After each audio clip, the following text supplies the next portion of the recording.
The Jake Asman Show will begin shortly. Thanks to all these great Patreon members who help support the show. Get your super chats ready. Jake will be here in just a moment. If you love the New York Jets, this is the place to be.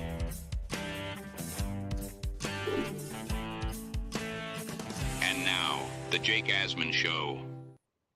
Aaron Rodgers will remain the Jet quarterback this week against the Dolphins, according to Jeff Ulbrich. Is that the right move? Plus, Rodgers' future. I think we already know the answer where this is headed. We'll talk about all that and more when film analyst Andrew Fialkow joins the show in his weekly spot. It's the Jake Asman Show. Let's hit it and get it started. Man.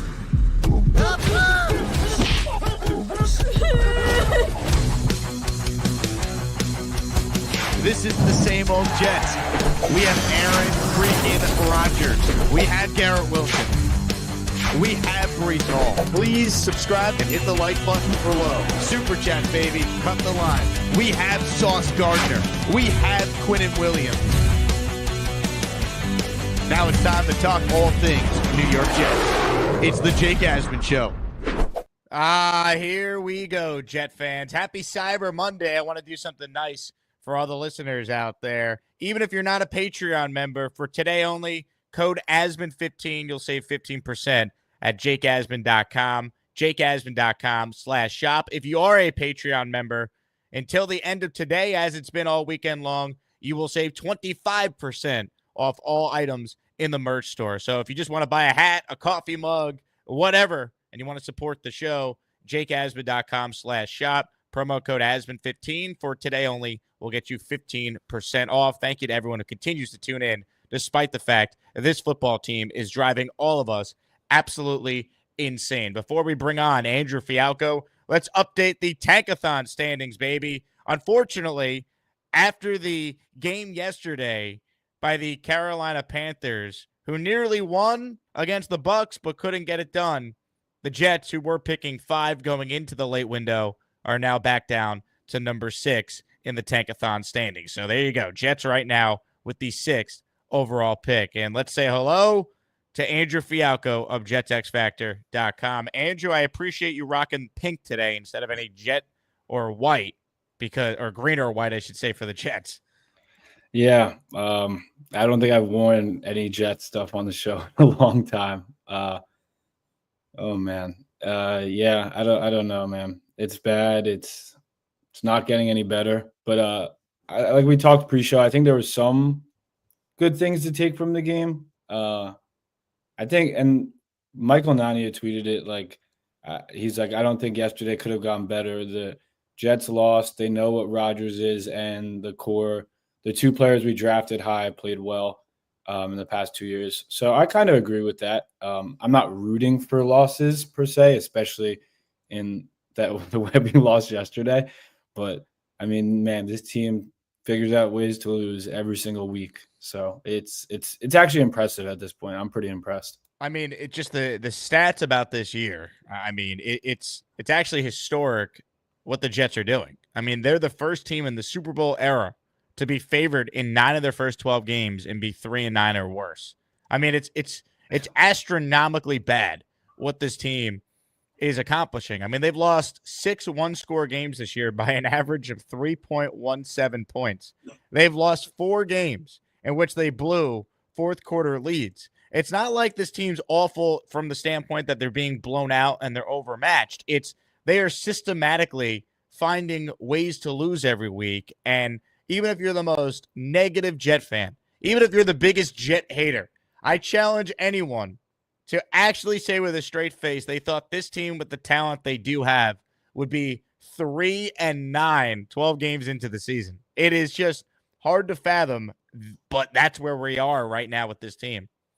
Yeah, I don't know what their actual record is in one-score games, but for instance, I think the Chiefs obviously are a great team, but they're like 13-0 in their last 13 one-score games. You remember the Vikings from last year were astronomically good in one-score games, which was a little bit off. But yeah, it's it's outstanding how bad we are in one score games to the point where we never get, like, it never goes our way.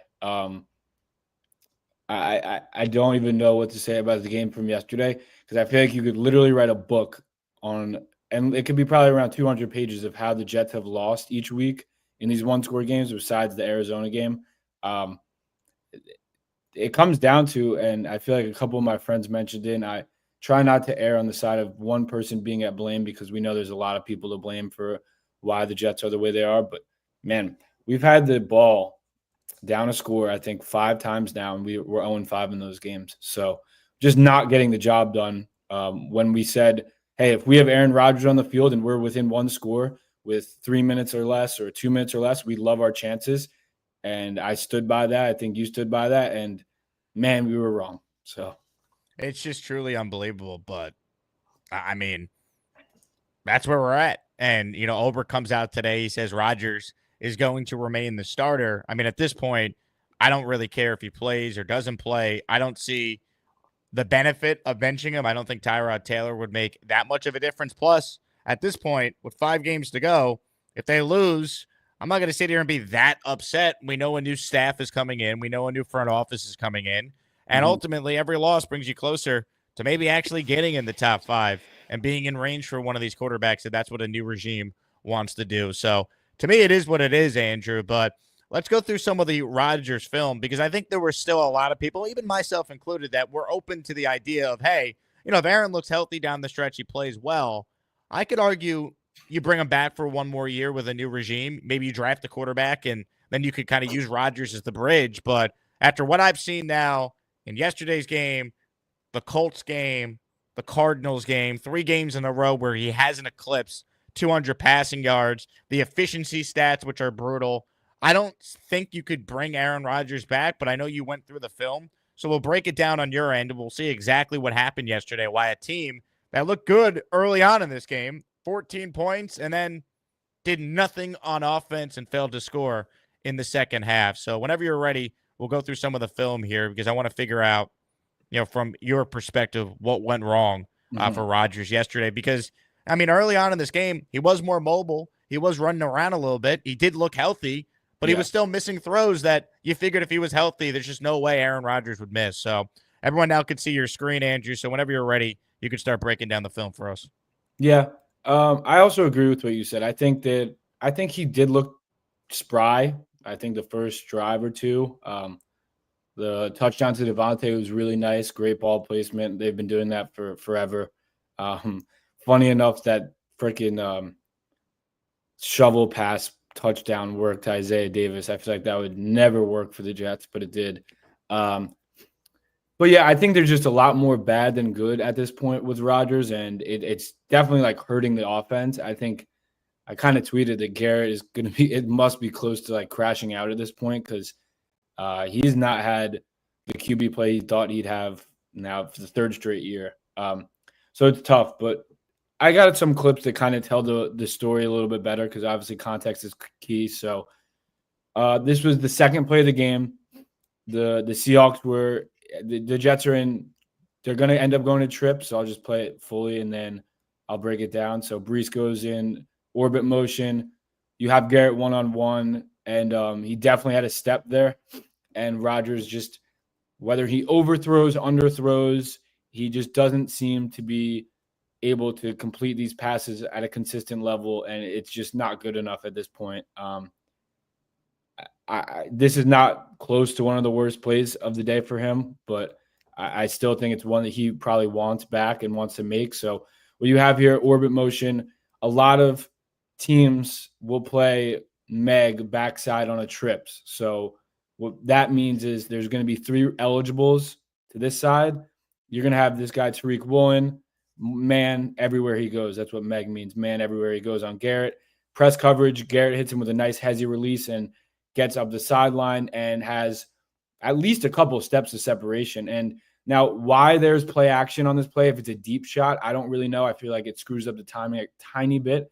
Not only that, Rodgers is staring down the middle of the field to get the deep safety to stay in the middle of the field, and he does a good job at that. But again, Rodgers missing guys open. Conklin will come open right here up the seam. So if Rodgers is looking that way, where we could just check on the back on the end zone angle, it almost looks like he is, but he's really just doing it to influence the deep safety, the middle of the field safety. And he never even had an inkling to go to Conklin, who right here, as open as you're going to get for a big chunk gain. But do I have a problem with this decision? Absolutely not, because watch Garrett at the bottom. Nice heavy release, gets outside, no hands on him, so he doesn't have to even swipe down. This is open in the NFL. The ball's already out. That's fine with me. But he's running down the sideline. If you guys watch closely, Garrett kind of has to peer in a bit. He runs in a little there and slows down, and it allows Woolen to get the PBU. I rewatched it on the broadcast because I was like, did this even hit his hands? No. Tariq Woolen gets his outside hand up at the last second for the PBU. But, I mean, you have all this space, and the separation gets worse because Garrett slows down. Like, the separation here, Garrett's in full stride. This works, man. We got a lot of field to work with. You got to lead him out, and the ball doesn't even get to right about the 50. Is it an easy throw? No, but it's one that he should make. And again, if you don't want to make that throw, fine. Hit Conklin over the middle. They're screwing up the fire zone back here. They got some sort of fire zone going on, meaning they have a zone blitz and zone defense on this on the backside on the boundary. And 2 gets too much depth with the motion. Again, we schemed the guy open, wide open, but Rodgers is locked in on the go ball. Fine, you have good separation there. You just can't underthrow him, and that's what he does. And like I said, this is the second play of the game. The first half, I thought was decent from Rodgers, not great, not bad. And the issue with this play for me is this is happening a lot, whether there's a guy that's open or there's another guy that's open and you're throwing it to him, but the arm strength isn't there. And I don't even know how his footwork was. I think it was fine. He's like fading away to the left here. If you see a little, like that's off balance. He's like fading away to the left, but we can't talk about his mechanics because he's been doing these mechanics his entire year. I have people on my Twitter like consistently commenting, "What do you think of his mechanics?" He's throwing off his back foot. He's fading away. He's done it his whole year. The issue now is he's compensating because of the Achilles and because he's not healthy. So that's the real issue, Jake.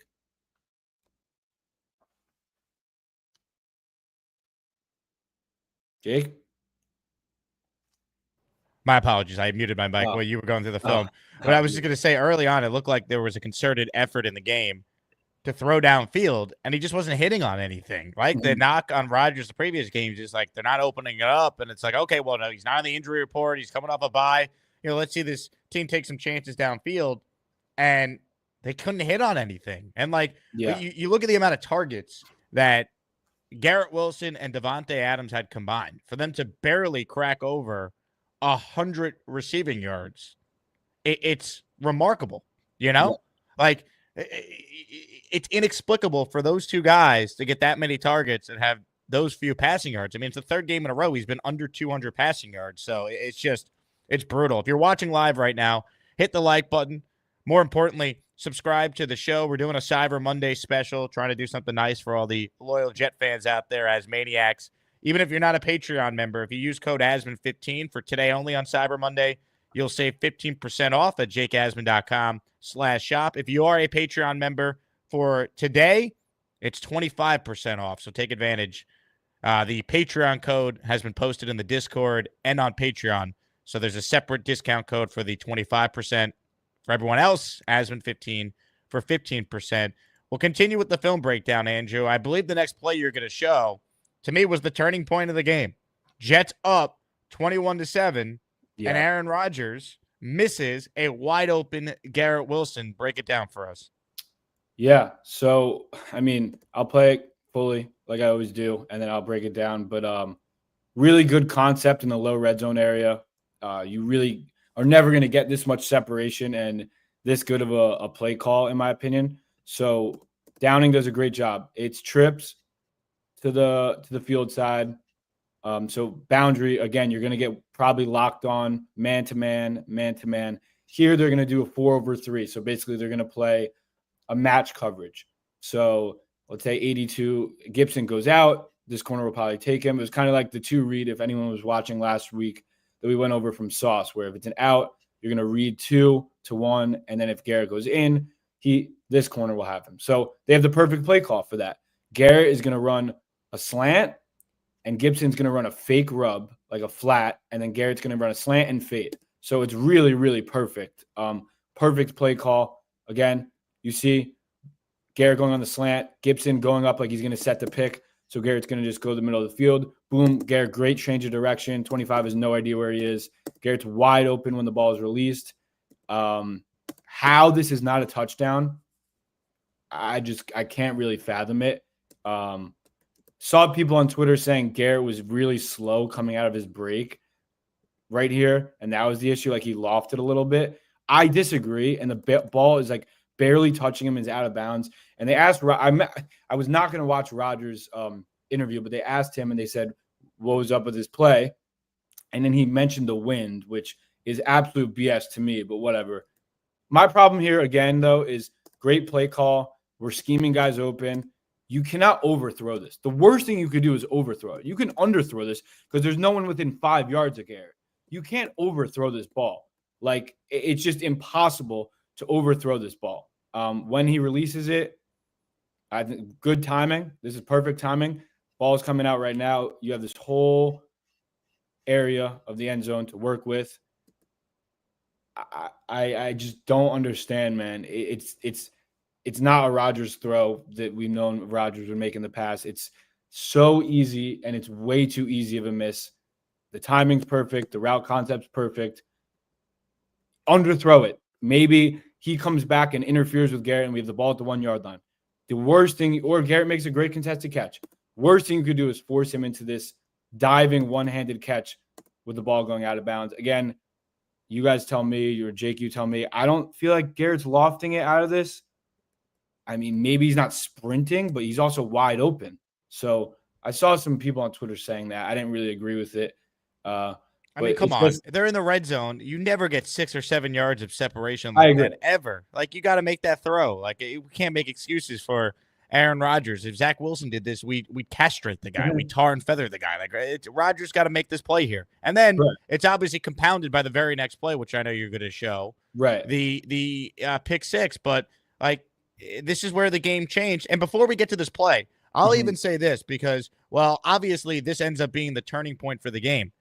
What has drove me crazy all year about this team is how soft they are. Anytime they face any sort of adversity, they fold. Remember, Rodgers had the bad interception against the Steelers, and then they completely collapse after that. This team is made of a glass jaw. They get hit once, and the entire operation falls apart. And we saw it here, right? He misses the throw to Garrett, pick six, then they don't score the entire rest of the game. So instead of being up 28-7 and this game's over, it changes everything. And they're soft. They're poorly coached. The quarterback is not the biggest problem. He's part of the problem. But like a game like yesterday just magnifies why they got to move on and just have a clean slate all around with new GM, coach, and let them figure out what they want to do at quarterback going forward. Yeah, 100%. But like the compounding the mistakes is the biggest thing. If the Jets score on offense and the defense gives up a touchdown, if we miss a wide open throw, now it's 3rd and 7 right here. You don't need, I mean, obviously you don't ever need to throw an interception, but like throwing an interception here rather than going up 24-7 and eating the play, it's a lot worse, man. 21-14, it's a 14-point swing in 2 plays. So it's insane how they compound mistakes and just are soft mentally. Before you get to this play here, a couple super chats I just want to acknowledge. Appreciate everyone supporting the show. John says, look at Rodgers' old team, 9-3, but have only probably played 3 good games, 2 of which were the last 2. Some franchises just figure out how to win. And that's really my point, John. You nailed it. Like, there's something to be said for a team finding ways to win. The Chiefs are obviously the greatest example of that, but look at Pittsburgh. Look at what they've been able to do. Like, well-coached teams in one-score games don't beat themselves. They find ways to win. Instead, the Jets yesterday in the 4th quarter committed 8 penalties, including 4 on the eventual game-winning drive by Seattle. They finished with 12 penalties for the game. Like, it's just there's good teams and there's bad teams, and the Jets have shown you over the course now of 12 games, they are a bad team despite the fact they've been in all these games. It's beyond frustrating. Trying to think of the 4 penalties on the last drive. So it was the horse collar on the 4th and 1, which whatever. I didn't love that call. The Stiggers pass interference on DK on the 4th and 1, which was just unfortunate that Stiggers was in the game. I feel like he overcompensated. What we have an offside on one play, and then I don't remember the other one. Yeah, it's all bad. It's all bad. It's killing me. Yep. All of it. Super chat here. This one is from Metropolitan. Man, the next episode of One Jets Drive is going to be dark. They maybe should just cancel the series for the year. I mean, unless they're just going to show like Olu Fashanu left tackle reps, which we will show because he did have a great game yesterday. But my God. Big fella writes in, Andrew, I noticed. By the way, happy birthday to the big fella. Bobby Midnight, if you're out there, you better be singing it to big fella at some point during this show or the show with Beningo in the afternoon. Andrew, I noticed Rodgers staring down Devontae all day yesterday. Did you see it too? Also, how many times this season have they had to delay a game from him? How many times this season they've had to delay a game from him? That's a great question. I'm sure you could look it up. Probably the most in the league, I would assume. At least if you just take out all the rookie quarterbacks, we're definitely the most in the league at that. And was he staring down Devontae? Yes, I think a ton. But a lot of the reads are quick outs to Devontae or a little choice route to Devontae or a fade to Devontae. The offense isn't innovative that really. And when it is, like I showed you guys on the last play, we don't hit it. So it's like Rodgers just wants the basic 3-step ball out, 2-step ball out, 1-step ball out. Like, I mean, this current clip I have waiting is the perfect example. And I also have another clip of him staring down Devontae with Garrett open. I mean, I said it earlier. I'm very worried about Garrett's mental. I feel like Garrett is at this point like very upset. The amount of times I've went on the show, or if anyone wants to look on my Twitter and posted clips of him being open and Rodgers not either getting to him in the read or missing him, it's getting to, I don't want to say Zach levels, but it's high level frustration from Garrett on the film. I could see it, hands on his head in the air, not happy, and I don't blame him. So, man, he stares down Devontae a bit is the yes to that answer. Ladies and gentlemen, are you kidding me? On his day of birth, the big fella, unlike, unfortunately, Aaron Rodgers on his day of birth, but the big fella on his day of birth is coming through for the Asmaniacs. A 20 spot of channel memberships, big fella, to honor your birthday. We will give you the debut of Neil singing a song. Don't let anyone say that it's just a game. For I've seen other teams play and it's never the same. When you root for the Jets, you're sick in the head. And when the Jets win, I may be long dead. Our hero is Ed and he wears jet green. This is the worst team that I've ever seen. Despite all the losses, the ups and the downs, the coaches, they come and they go. Keeping traditions and wishes made new. The place where our grandfathers and fathers grew. The spiritual feeling if I ever knew. And if you don't watch Jake, I feel sorry for you. And when the day comes with that final Super Bowl run, and I'm drunk and I'm covered in beer, I'll look to the sky and I know I was right to say, someday we'll go all the way. Yeah, someday we'll go all the way. Let's go Jets. Incredible. What a performance by Neil. Happy birthday to the big fella. 20 names real quick. David Hoyt, D-Rob, Treventures, Ranger Fan 11, The Professor, Dick Chimney's Burner, Justin Flanagan, 3 siblings, Tim Odenthal, JC, Dom C, Bobby's Salty Nuts, Hanson, Franco Agostini, Forgive Jex, Z, Ray Navarez, Brandon Roberts, all receiving channel memberships. But wait, there's more. Slow Sloths, another one. Shout out to the big fella. Happy birthday. Let's go. Boom, baby. Let's go. Bang! Bang! All right, ladies and gentlemen, a lot has happened, but let's get into right now the play that, to me, defined the entire game yesterday. We showed you the Wilson miss on the previous play, and then Andrew, take it away. What happened next? Yep. So eerily similar to the Vikings pick six. And yeah, teams watch film. They know that Rodgers, I mean, a lot of players have came out and said he's just not comfortable. So you show him a pressure look, he's going to make a decision like this.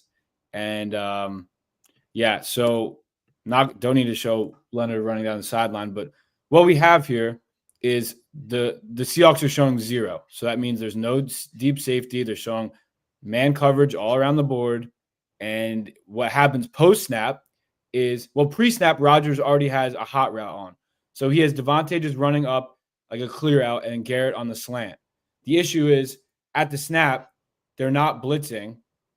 It looks like pre-snap, this is 0. You have man, man, man, man, and then one of these guys is going to fall off on Brees. The issue is post-snap, they drop 8, not normal, like where they rush 4. They actually only rush 3. They drop 8, including 2 defensive tackles, and Rodgers does not see it. I mean, he just doesn't see him. He said in the postgame he didn't see it. And what's even worse is you watch Conklin at the top.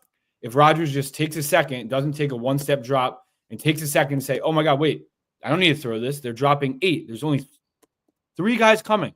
There's 3 guys rushing, and 8 are dropping, and one's number 90 and one's Leonard Williams.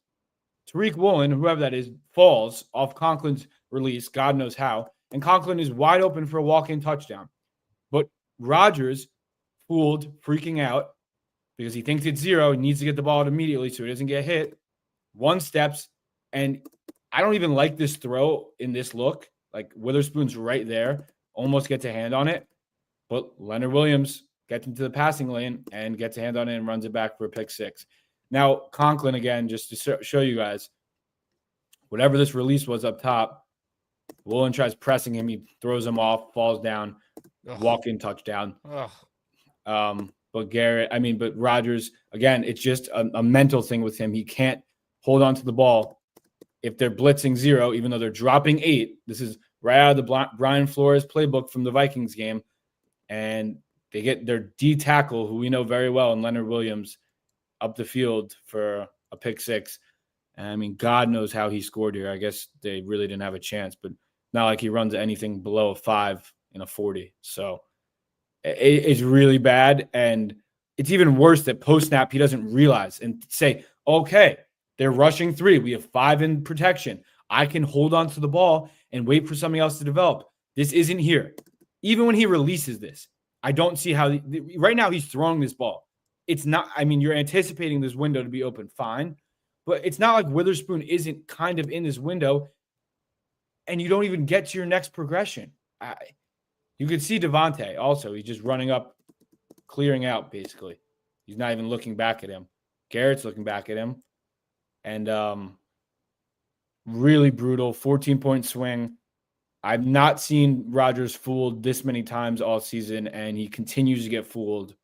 And this is as bad of fooling as it gets for the Jets. It's just brutal. I mean, all you need to know is that Leonard Williams, when asked about Rodgers missing Garrett before throwing the pick 6, said the following. I think he's an older guy, doesn't want to take big hits like that anymore. So sometimes if you feel the guy coming full speed at him, he's going to chuck it and duck. We had him in a situation where Mike called a great game and it paid off. Like, people are openly saying he's washed. Right? That's basically what that quote is. Yeah. Yeah.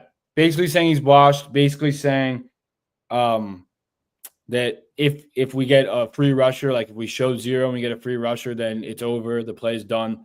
And or we could just show 0 and then drop 3 and get an interception off him because he's going to freak out that he might get sacked. So, yeah, the book's out on Aaron. It's been out, though, since that Vikings game, really. They kind of had the Denver game and the Minnesota game. The blueprint was there to show 0, back out of 0, and stop the run, which we weren't able to run block all year, and you probably will beat us. So, if you're watching live, hit the like button, subscribe to the channel. More importantly, I want to thank all the Jet fans for your continuous support. Huga House, speaking of deals on Cyber Monday, some items at Huga House are 70% off. If you want a big discount, use promo code Asman at checkout. Go to huegahouse.com. All the info is in the description. A bunch of their hats are on sale. And if you use promo code Asman, you get one hat for 15% off. The second hat is 30% off. Plus, a bunch of their other items are on sale today for Cyber Monday. So check it out at huegahouse.com. Andrew, let's continue with the film breakdown here. As always, if anyone has any questions for Andrew, we will bring it up on the screen and we will address it. JC Medina writes in, have we established that Andrew looks like Volpe? I'm guessing this is Anthony Volpe, the Yankee shortstop. I don't know. No one has ever said that. Wow.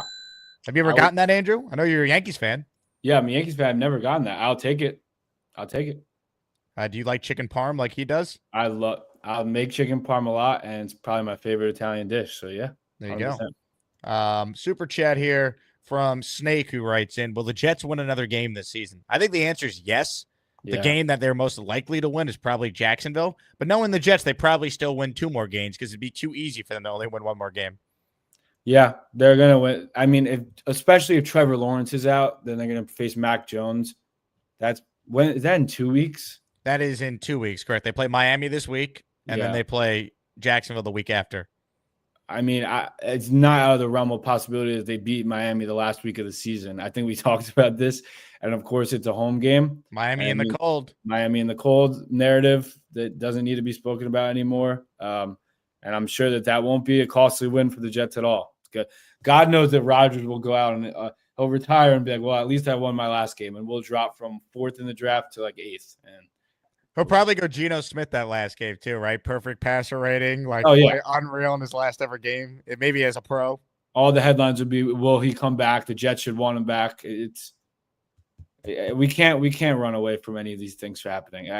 It's probably gonna happen. It's truly amazing. Truly amazing. Patreon.com/Jake Asman Show. If you want to join the Patreon today, you'll get 25% off all merch items. And if you sign up for the Patreon for the year, you'll save 15% like Knobcraft did. Shout out to Knob, who signed up during the show.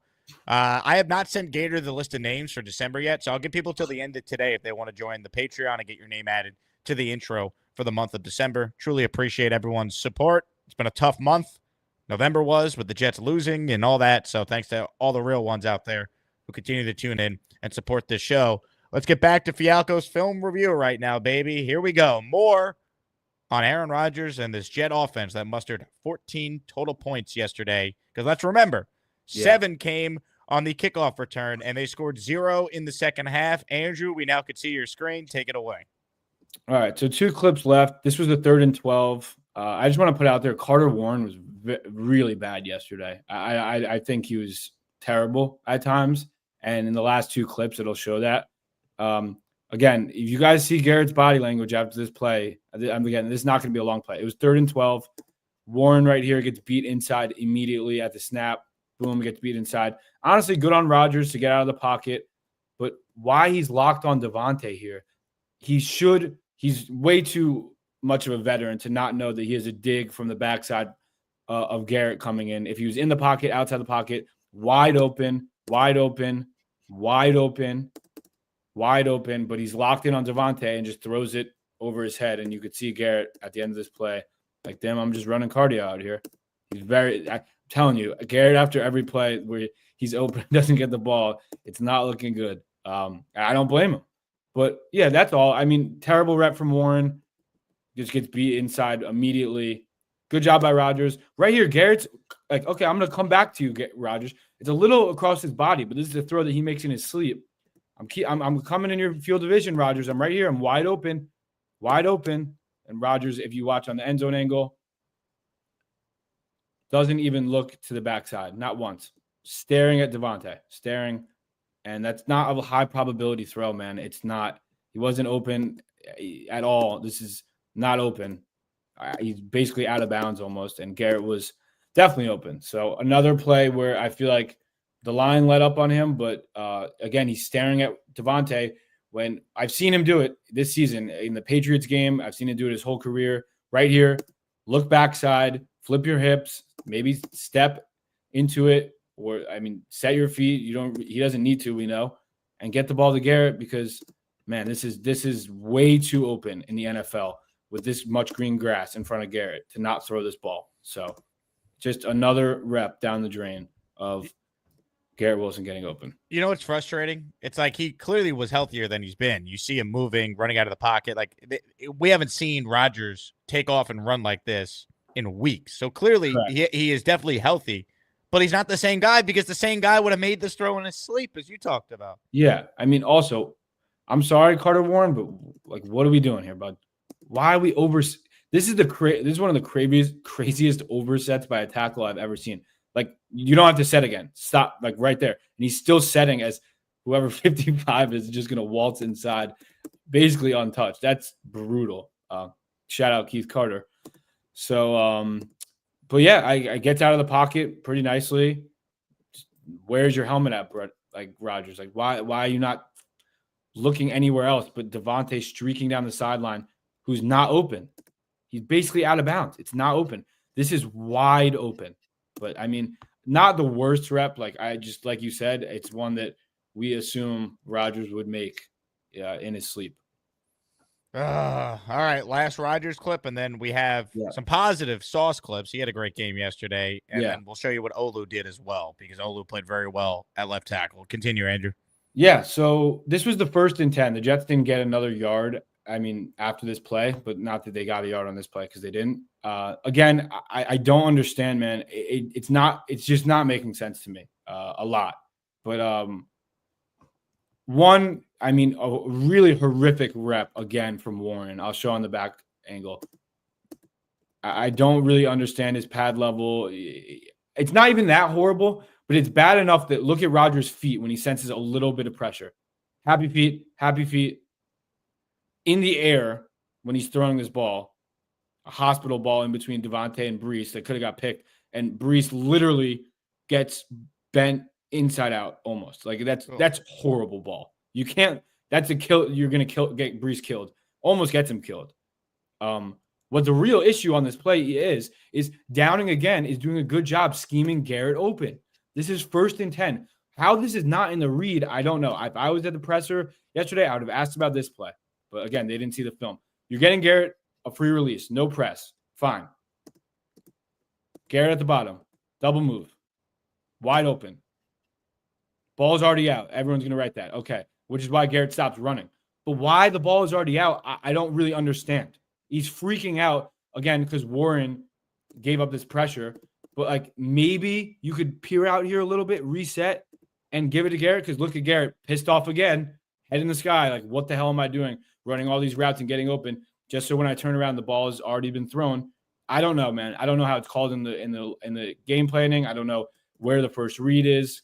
I know Rodgers' helmet starts towards Devontae, so I guess he wants Devontae on the choice route, which fine. Then why are we having Garrett schemed open here? It's a waste to me.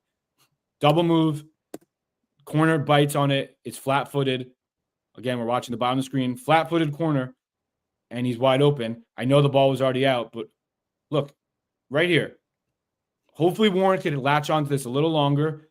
Maybe Rodgers, if he was a little more spry, could hitch over 1 or 2, reset, and get the ball to Garrett.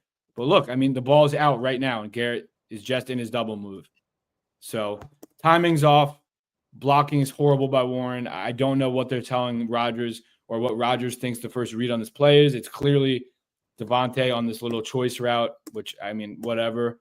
But, I mean, every day of the week, I'm taking Garrett one-on-one on a double move and giving him a shot.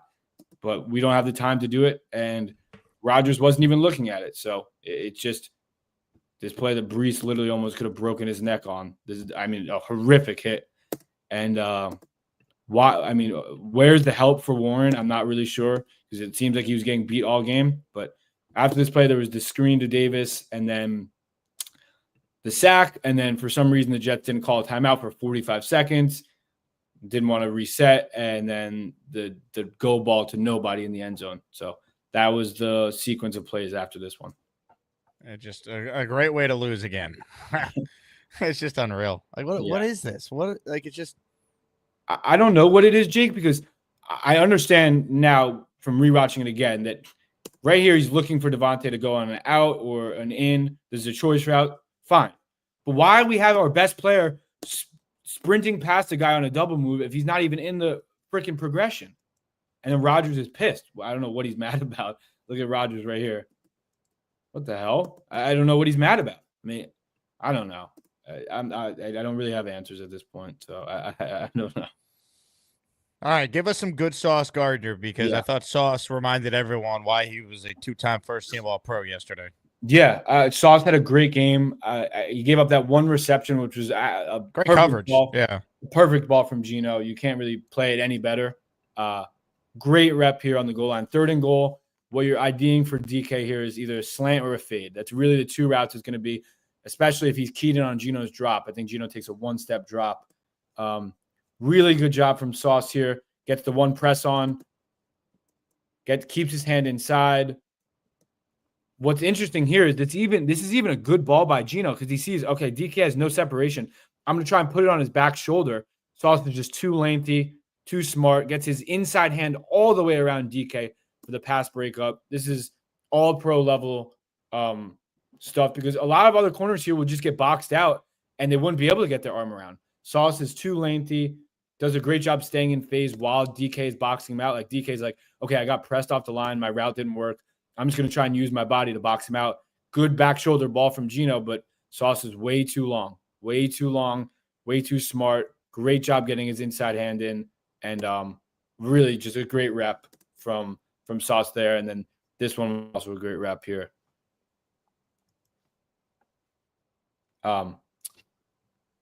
So here it was quads, so 4x1. And if anyone watches the Seahawks, they love spamming this little like middle zone in this formation. So JSN just dances out a little, and then they get a middle screen, not middle zone, sorry. But look at Sauce. Great job IDing it. See 3 blockers for the O-line trying to get out for him on the screen. Sauce already has him tackled. One of my favorite instincts about Sauce, man, is that one of my favorite things about Sauce is his instincts, his feel. Great tackle to finish the play there. But just IDing it and knowing that they run this out of this formation shows me he does his film studies still, which is great, because God knows who watches film on the Jets besides the Jake Asman show. And just a really good identification of what the play was. Again, I'm telling you, you watch any Seahawks film, they run this play a lot. They ran it really well a lot, like the last few weeks, and Sauce deads it immediately. Really good play. He had a bunch of great reps yesterday. So good game. Really good game from Sauce. All right, one last thing I want to show, and this is from Michael Nania, who, of course, does a great job over at Jets X Factor. Here is Olu Fashinu's pass reps yesterday. He did not allow a single pressure in over 40 pass reps. Andrew, It's on the screen. Just you could talk about what you saw on film watching Olu. Yeah, I thought he really played well. Again, I'm not really sure who the Seahawks edge guys are. I'm not so familiar with them. I think Boye Mafe is one of them. But again, Rodgers getting the ball out quick. But Olu's pad level has been a lot better. Hand placement's been a lot better. He needs to play more. But I think yesterday was a really, really impressive showing. Again, look, speed rush there. He anchors it. Power rush there. He anchors it. Speed rush or try and rip through. He anchors it.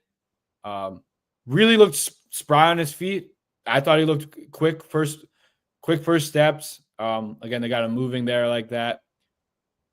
Again, great hand placement, stuffs that inside rip move, stuffs that rip move, picks up the stunt. Picking up stunts is huge at this level, so that's great to see. Sees that the guy's dropping, goes and helps with the guard. A lot of good instinctual stuff. I'm not the biggest O-line guru, but I know it a bit. I think his pad level has been something of a concern, but I thought it was good yesterday. Good anchor, good hand placement, good strength. Good first step out of his stance, and picking up stunts again, like he did in a couple clips that's coming up, is huge in the NFL. Just to be able to have that chemistry with your guard, I think he's has the potential to be a cornerstone left tackle, which is why we took him with that pick. And look, I don't know if you've done any draft studies yet, but Dom C came on this show, who's super locked into the draft, and said it's not a great tackle class. So because they have Olu, you're set at left tackle. You have Simpson under contract. He's been a really good signing by this front office. Tippmann's your center. AVT's here for at least one more year.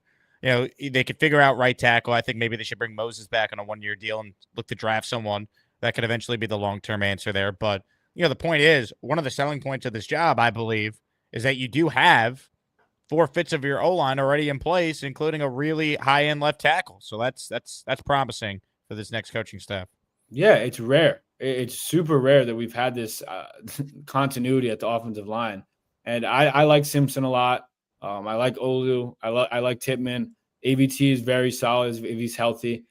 So, yeah, you keep 4 of those guys. I would even think about keeping Morgan on like a 1-year deal, like you said.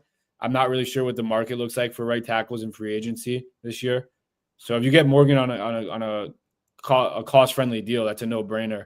And then, I don't know, that's a good enough O-line for me to want to start a rookie if we were to draft one and let him play. But I don't know what's going to happen, man. No idea what's going to happen with what pick we have or who our quarterback will be. So that remains to be seen. Yeah, they keep losing. They're in the range for potentially getting a Shedeur Sanders or a Cam Ward or whoever emerges as the next guy after that, maybe. So we'll see. I'm pretty high on Cam Ward for this draft. Just Cam. I think Shedeur could be good. Again, environment matters. Wherever they get drafted is so important. If we had the opportunity to get Cam, I'd be shocked. I really think he's going to end up going you assume Travis Hunter is going to go 1 or 2 with Shedeur probably. I think Cam, you know what happens, Jake? It's December. The draft's going to be so different. All the mocks I'm reading are going to be insanely We don't know how this works. Come April. Yeah. So it's crazy. Yeah. Super chat here. I want to acknowledge from NYC to SRQ. Thanks for purchasing today's subway ride. Kelvin writes in, what offensive system is close to what Aaron Rodgers runs? Well, I guess other than Dallas with Mike McCarthy. They're the only other offense in the league that kind of uses this West Coast type of offense. We might have lost Andrew. I just see his picture, but no camera right now. You still there, Andrew? Maybe we did lose Andrew. Uh-oh. Down goes Fialkow. Down goes Fialkow. Ladies and gentlemen, while we await the return of Andrew Fialkow, I mentioned it earlier. It is, in fact, the big fella's birthday. And as we always do on this show, when it's one of the Asmaniac's birthdays, we bring on this guy to sing for him. Hi, everybody. This is Bob from Vermont. I am Bob, of course. Hello, Bobby. Bobby? Bob? Okay, hold on for 1 minute. Bobby? Bobby? Hold on for 1 minute. I can't. We're on the air doing a show. Bobby? Bobby Midnight. Okay, can I call you back soon? I'm on a point of call, okay? All right. Well, you let me know when you're ready. Okay, thank you. I'm sorry. All right, you got it. Bye-bye.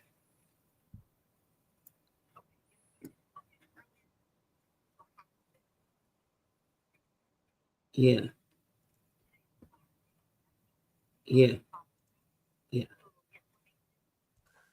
That doesn't make sense. All right. No Bobby. No Andrew. Tough world we're living in, folks. Joe Beningo, 3 p.m. today. Joe's normally Monday morning. We had to move a couple things around with Joe's schedule. Joe at 3 p.m. today. For those asking, where is Joe B? I like to hold us accountable on this show. Last year, when Zach Wilson was god-awful, we would frequently show you guys a chart on quarterback efficiency. Here's how bad it has been for Aaron Rodgers. This is from yesterday's Week 13 across the league. Notice where Aaron Rodgers is on this list. Bottom left. We have reached Zach Wilson territory for Aaron Rodgers. That's where we're at. I don't want to be called an Aaron Rodgers truther because I'm not. I'm a Jet fan who thought he'd play better. The reality is he hasn't been good. Hasn't been good enough. Really, these last 3 games in particular. I don't think anyone could have thought it'd be this bad. Where Rodgers is in the Zach Wilson corner of the efficiency chart after this game. 3rd game in a row under 200 passing yards. I mean, you have to laugh how bad it is, otherwise you'll cry. You can't make it up. When you reach the Zach Wilson corner, that's when you know, folks. Andrew's back with us. Andrew, your thoughts on Aaron Rodgers being in the coveted Zach Wilson corner? Yeah, I mean, I think you said, it was just for this week, but as more things change, the more things stay the same. So, as anyone, I was reading on Twitter that people thought he had a good game. That's the worst. He had the worst EPA per play and the worst completion percentage over expected in the NFL yesterday. I didn't intently watch any other games, but I thought Kirk didn't play well, and he still had a better EPA per play than Rodgers. Man, I don't know, man. It's so depressing because we literally were putting up the same one for Zach all of last year. So it's insane. Yeah, I mean, come on. We got to be honest, folks. We got to be honest here. We all wanted this to work. It was still the right move ultimately to bring him in versus the other options. But, sometimes the right move could lead to the wrong result.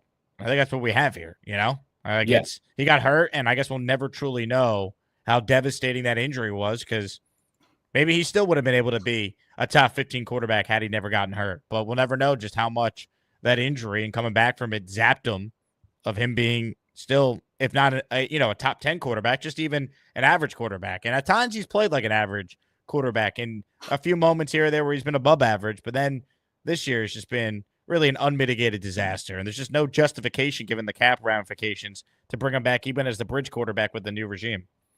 Yeah, no GM is going to come in and want that cap hit that would be had in now 2026, I think. So or maybe it would be in 2027 because if he stayed this year, it would make no sense. Again, remains to be seen who the GM is and what they want to do, but hopefully it's a competent one that understands that it's time to move forward. Does the pain ever end, Andrew? No. I don't see it. I don't see a way. Yeah, it's kind of hard to believe, but I think you might be right. I think you might be right here, and that is unfortunate. There's nothing worse than the fact, I've said it multiple times, but the expectations for the team were never at this level. Like even when we had Zach and we started 5-2, and then ABT and Brees got hurt, and we're like things probably won't get better. But we even had a winnable game with Mike White in Minnesota that if Braxton Berrios caught that touchdown, we were, I think, 8-6. So that was bad, but this somehow is the worst I've ever felt as a Jet fan in my entire life. So, yeah. Kyle Clifton says, better a year early than a year late on Morgan Moses. Let him go. I mean, if he's back on a one-year deal, though, Kyle, with a real plan in place, like you took someone in the third round that could eventually take over. Like, here's the thing. You don't need to use first-round picks to have an offensive line. Some of the best teams in the league, look where their starters were drafted. They're not all first-round picks. Like, good front offices can be able to identify guys on day 2 and day 3 of the draft that eventually are starters. The Jets don't do that. See, to Douglas's hits have been obvious what the hits were, but outside of Michael Carter, give me a player on this team that's a really good player that was discovered outside the top 45 of the draft. You can't, and that's a major problem. But good GMs can find guys on day 2 and day 3 of the draft after the top 45 and get good players that can contribute. The Chiefs do it all the time. The Ravens, the Eagles, the Steelers. That's how winning is done. And the Jets don't win. So, that's what I'm saying here. Yeah, I completely agree. You can look around the league at the best offensive lines, the Lions, the Ravens, the Chiefs' interior line. They're not all first-round picks. It's just not – it would take a while, and you would have to pay all of them. So, he didn't hit on any late picks, which is a massive, massive L on the end of a GM when you're building a roster out. I just noticed that the big fella doesn't even have a gifted membership right now, and he gifted 20. If you gift big fella a membership, any item in the Jake Asman merch store on the big fella's birthday, we're sending to you. All right? That's what we're going to do here. Shout out to the big fella. Michael says, the Zach Wilson corner. I am really crying. I mean, that's what this is, folks. This is the Zach Wilson corner. This is where we're at. This is the harsh truth about Aaron Rodgers' future with the Jets. There is no future. He's in the Wilson corner. It's over. Yeah. Yeah. I said it like a month ago. I feel like I was a bit earlier than most, but I held out hope because I'm a fan who wanted to believe. Yeah, completely fair. They defeated me a little bit earlier than you, I think. So I just couldn't. I couldn't take it anymore, and I was like, yeah, this is how it is, and now we got to move on. And I'm eager to see what the next moves are, but it's not like it's the off season yet. So there's still 5 more weeks of this Leap show. Yeah. Andy Cohen writes in. So when I said 2 years ago, take Carr over Rodgers for the long haul, people laugh. Who's laughing now? Andy, I'm laughing at you. All right. I'm laughing at you. In fact, I am laughing at you thinking that you're claiming victory, simping for Derek Carr. This is the worst. I mean, give me a break. Derek Carr stinks. It was the right move to go after Rodgers. Obviously, it hasn't worked out. But if you think the Jets would be better off investing that kind of salary cap and money in the Derek Carr, you're out of your mind. Everyone just seems to forget also that Rodgers tore his Achilles. Like things could have been a lot different. Mm-hmm. We were. Please. I can't. No, I'm not going to talk about that comment. Oh my God. Bo with a super chat. Run it back with Rodgers. Then none of us will be delusioned into thinking there's even a shot. Much better than going through this year's pain. You want to run it back next year with Rodgers? I think that's what he's saying. Bo, I love you. I don't know what this means, but thanks for the $5. Ladies and gentlemen, a 10 spot has come through the pipeline, baby. How about this from our king? Lowski in the house, getting it done for the people. Get your ass off my super chats. Some of these are gifted memberships too. Hey. The hell with it.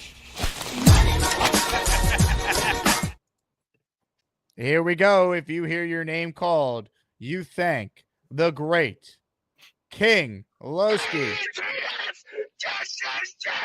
Raymond, Rourke Strift, Capo, Jets forever. Not that one, the one we like.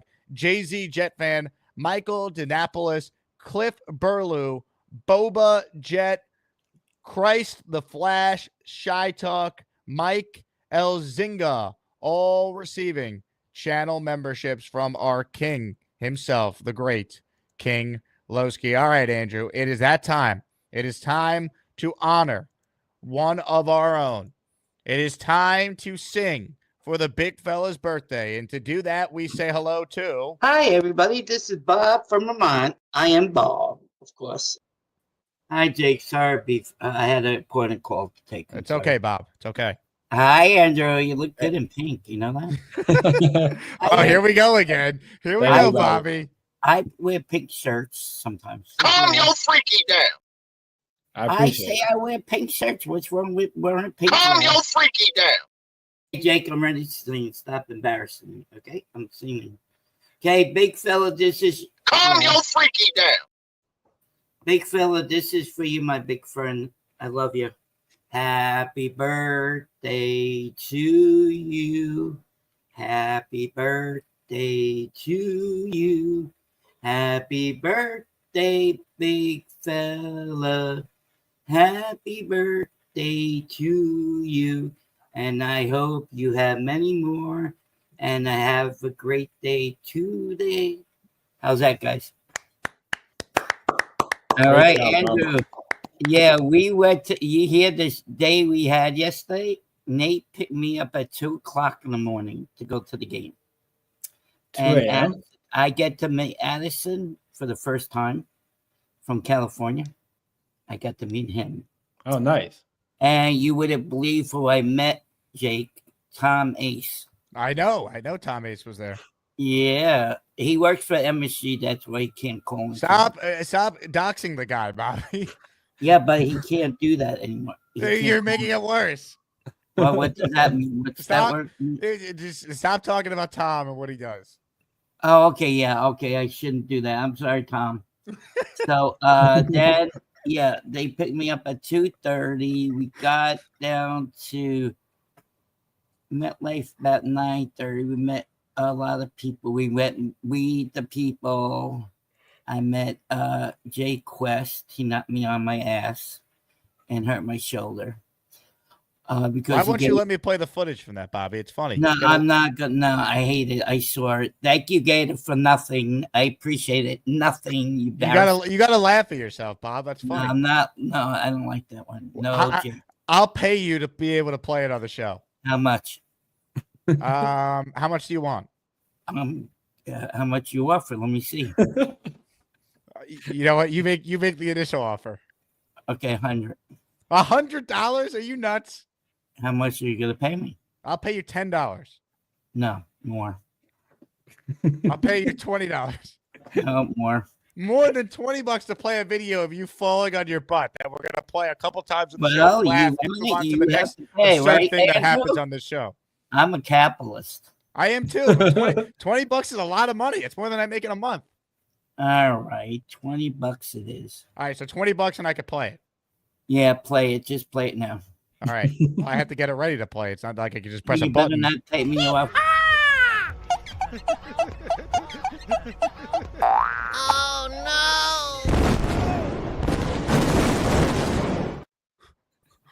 no. Okay, where's my 20? Hold on, I'm gonna Venmo you right now. Everyone stand by. All right. I'm gonna get my Venmo today. Well, at least Friday you gave me 25. I gave you $25 for beer and some food. I hope it went to good use. Yeah, you did it like you embarrassed me on my show. $1, a penny. I embarrassed you, Bobby. You have to learn what a joke is. Me Venmo youing $1 or a penny is a joke, and then I gave you $25. I didn't know it was a joke. Sorry. You didn't know it was a joke. Come on. No.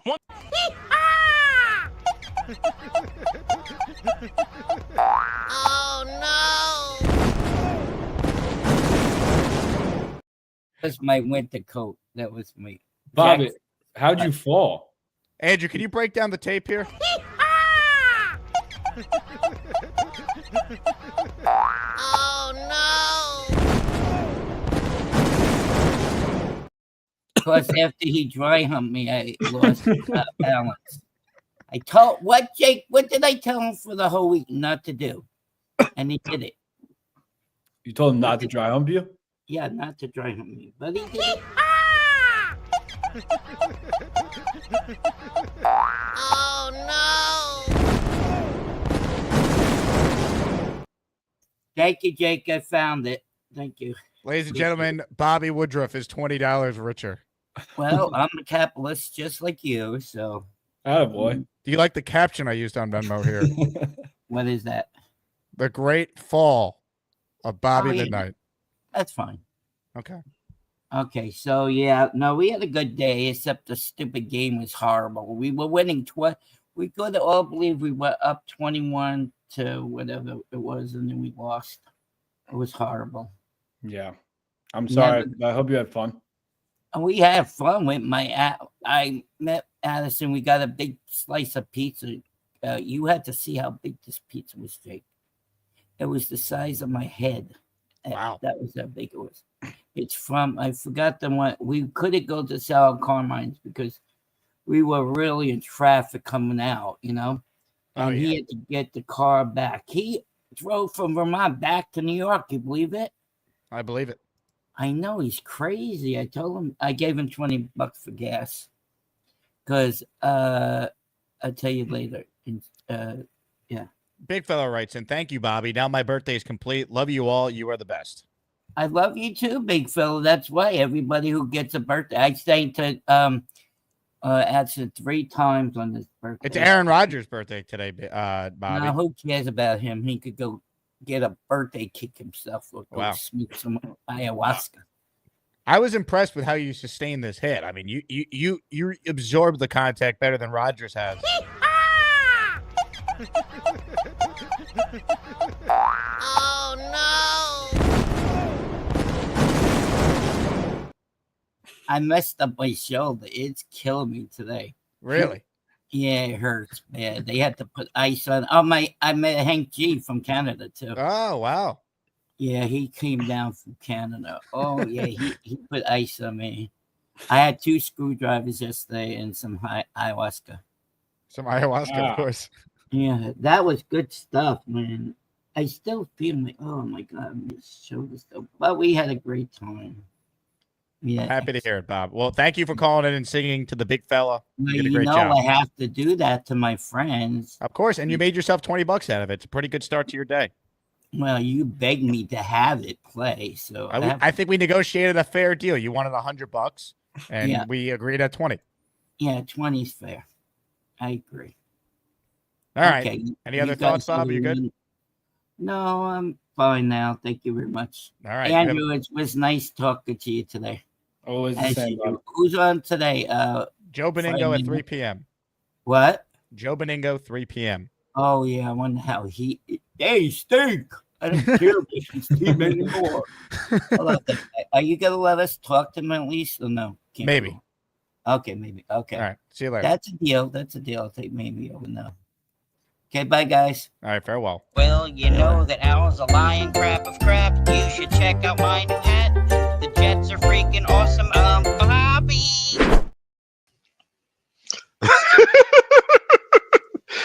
That is hilarious. I love the fall and just everything about that was beautiful. Hello, guys. Oh no!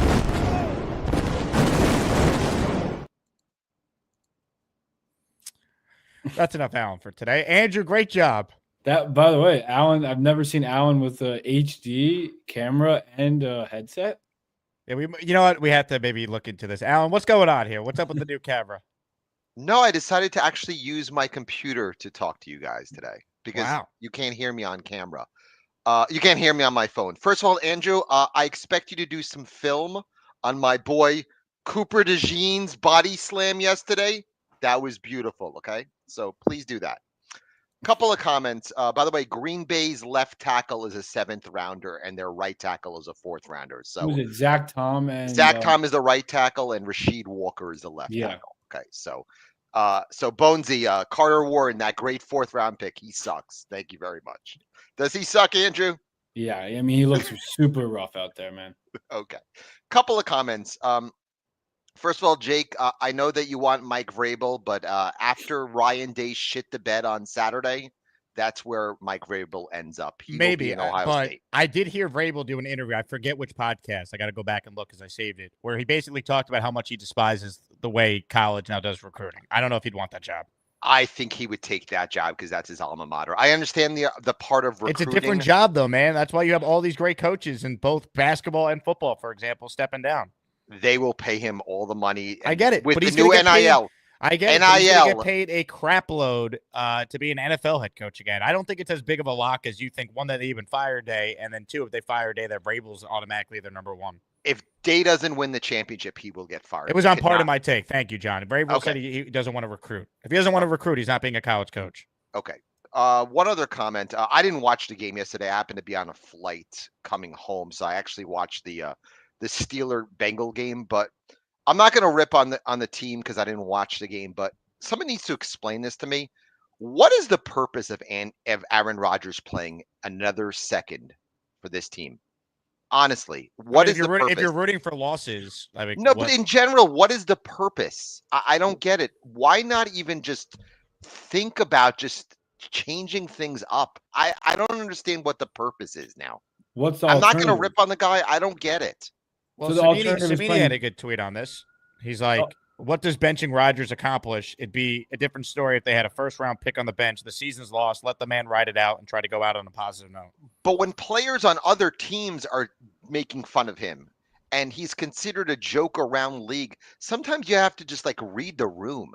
That's what Leonard Williams said yesterday was absolutely true. But what's the point of sitting him is the whole thing. Like, you think Because you Tyrod's wanna going to make it that much better? You If Jordan wanna see Travis what- was healthy, you'd be playing Jordan Travis. He's not healthy. You want to see what Tyrod has, especially if you think about having him start part of next season. Just You know give what him a Tyrod Taylor is. I He's don't a know what 35 Tyrod is. We haven't seen him in a He's year. a 35-year-old journeyman. You saw him play last year as a backup with the Giants. You know what Tyrod Taylor is. Okay. Honestly, I would rather put him in. One final comment about Garrett Wilson. with him going into his 4th season, do you think he really wants to go through another quarterback? Honestly, is it time for him to basically go to the organization and say it's enough is enough and trade me? Honestly, if you were him, would you do that? Not if I can get an extension with the Jets and he likes being here and he likes the new regime that's coming in. Yeah. They have no quarterback. This is a 3rd quarterback in 4 years. He's watching players around the league with as much talent as he has excel, and he is struggling playing with Zach Wilson and an aging Aaron Rodgers. What's the point of him coming back to another quarterback? I don't get it. You get paid. You get paid because it doesn't only have to do with the money. He has to think selfishly. He has to think about his legacy. And he might. And the Jets could say, Alan, we're not trading you. You're under contract for 2 more years. We don't have to trade you. What would you do if he came to the Jets right now and said, please trade me after the season? What would be the minimum you'd want from another team to get him, to get rid of him? I mean, you're getting at least a 1st-round pick and then some. At least. I was going to say at least 2 firsts. I'm not trading him, but I'm not. He's a 24 and one of my favorite receivers, one of the best receivers in the league, in my opinion. You're not getting more. You can't take less than 2 firsts. So if the Chargers call you right now and offer you 2 1s to compliment Ladd McConkey, to compliment him, not trade for Ladd McConkey, but to compliment him, if the Chargers offer you 2 1s, would you make the deal? I'd rather not, personally. Okay. I'm in no rush to trade him. He's under contract for 2 more years, and he seems like a good leader. He seems like a guy that, if they take care of him, will be here and be a captain next year. Like, Mike Evans sucked it up for a long time in Tampa. Then they eventually figured it out, and he won a Super Bowl. Like, that's what I hope something like that could happen for Garrett one day. I worry that Garrett is going to see the writing on the wall, knowing that he's going to have to play with his 3rd quarterback in 4 years and say enough is enough. Honestly, okay, well, he can request a trade, and the Jets don't have to trade him. Jamar Chase requested a trade, and Cincinnati said no. Brandon Ayuk requested a trade, and the Niners said nope. Like, good organizations, which I hope the Jets can eventually be with the right people they hire this go-around, don't need to just call in right away. I think what a new GM needs to do, and this is an interesting point that Alan actually brings up, is immediately you extend Garrett Wilson as one of the first things you do when you get here, because it sends a message to the locker room. We're going to pay the right people that we believe are a part of our future. And anyone with eyes could see Garrett Wilson's a part of this team's future if the Jets are smart and how they handle their business. Hold on. Well, I was going to respond to what you said, but now Gary. All right. Can we get Gary in here? I was going to let you go. You sure you want to do this to yourself? Yeah, because Garrett is someone that I don't take. I don't like Garrett being talked bad on. Ladies and gentlemen, if this sucks, you only have one person to blame, and it's not me. Gas station pizza is better than a Big Mac. Gary. What's up, Fialkow? What's up, up, man? How you doing? Good. How are you? I think I'm well. I feel like I'm being sent to the principal's office. I don't even know what I did. I didn't do nothing. Wait, I don't know. I feel like I'm in trouble. I don't know. No. You wrote in the chat that Garrett has absolutely zero loyalty. He's not a leader. He's not a captain. What else did I write? He's a great football player. That's it. That's all it is. What have you seen that's made him not? What has he done that he's not a leader? He left the state of Texas to go to Ohio. All right. Goodbye. I was just as long as it wasn't anything to do with the Jets. That's goodbye. Plants are trying to kill me, so I think I'll eat a stick of butter. That's all I wanted to know. Give me a break. It all comes back to the fact Gary's butthurt that Garrett Wilson didn't go to the University of Texas. Yeah. Okay. I was just making sure that I don't know, man. Last thing I'll say, I feel like he's been as exemplary of a teammate and player as you could possibly be for how talented he is to go through everything he's went through with all the quarterback changes. And he's performed 1,000-yard seasons both years with 14 different guys from gas stations playing quarterback for him. So we have everything to owe to Garrett. And from gas stations. I love it. I think he's a great leader. So, Andrew, great job on the show today. Appreciate the film breakdown. Your perspective was awesome. And we're grateful to have you on every week. Yeah, I appreciate you, Jake. Appreciate everyone in the chat. I'll talk to you guys next week. Read Andrew's work at jetsxfactor.com. A Fialkow21. I want to acknowledge a super chat that came in from Dan, who writes in, we started this horrific stretch when Zach dapped up Rodgers at MetLife in week 4. Coincidence? I think not. Also, happy birthday to Aaron Rodgers. You're not wrong. Zach Wilson being back at MetLife did lead to the collapse of this team. Imagine if someone came up with that take. Ladies and gentlemen, Kyle Clifton gifted a channel membership. I'm going to try and see who got it, but it occurred a little while ago, and the YouTube chat is very tough to scroll up on. You could blame Mr. Tube for that one. I don't know who got it, but if you got it, thank Kyle. Bo writes in, Rabel, Justin Fields, Travis, and Keep Carlson. So Mike Rabel, Justin Fields, Jordan Travis, and Keep Carlson the kicker. All right. I'm good with Vrabel. I do not want Justin Fields as the bridge, but we'll see. You could do worse than Fields, but I don't know. Kyle says, Jesus Christo, in response to Gary. Ralph wants to know, how much can we get for Sauce? I'm not trading Sauce when his value is as low as it is right now. I think Sauce reminded you yesterday he's still capable of being one of the best corners in the league. He had a great game. I hope Sauce, if there's anything to point to down the stretch, some silver linings. Sauce played great yesterday. Encouraging to see that. I thought Olu at left tackle did a really nice job. Excited to see him play these last 5. McDonald reached double-digit sacks. He's a part of this team's future. I thought Quincy and Quinnen continued to play really well. Quinnen, I thought, was great yesterday. He got off to a slow start, but I think really since that Steelers game, he's been excellent this year. You know, this team is not bereft of talent, unlike other times they've been looking for a GM or coach. There's talent here. They just don't win, but hopefully that changes with the right coaching staff. More of your calls right now. Let's check in with the Hamburger, who's next. Hey, Hamburger. Morning, Jake. How you doing? I'm hanging in, Hamburger. How are you? Hanging in there. I want to talk a little bit about Olu. He had some game, man. Looking at some of the film and looking at the way that, he moves, his lower half moves really well.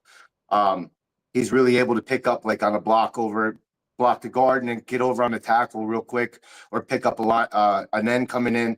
He really moves his legs around fast. And for a big guy, he's able to get back and forth, which is really good to see.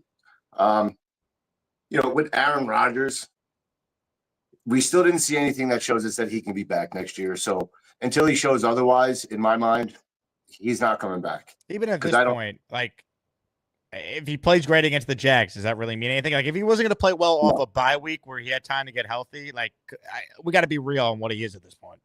Correct. Yeah, if he shows up for one game, it's not going to sell anything to me. He needs to have 5 good games going out. Yeah. And I don't see it. I love Aaron Rodgers, but I wanted it to work out, but it's not. At this point, you gotta realize what it is. Us Jet fans hold on to a lot of things for a long time.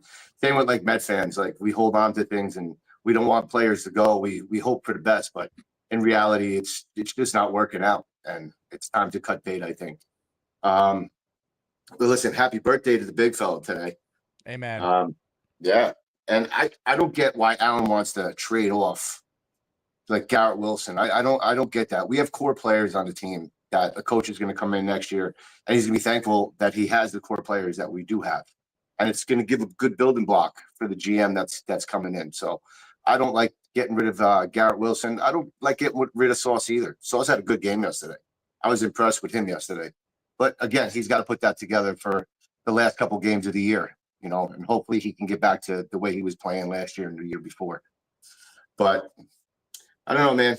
It is what it is, and we move on, and we keep going forward. Hopefully we can get some of our young guys getting on the field and seeing if we got any talent within those guys and put it on tape. So, but you guys have a great day, and talk to you soon. The Hamburger, I appreciate you. Ladies and gentlemen, let's check in with some people who were at the game yesterday. We start with Jay Graves, who's next. Hey, Jay Graves.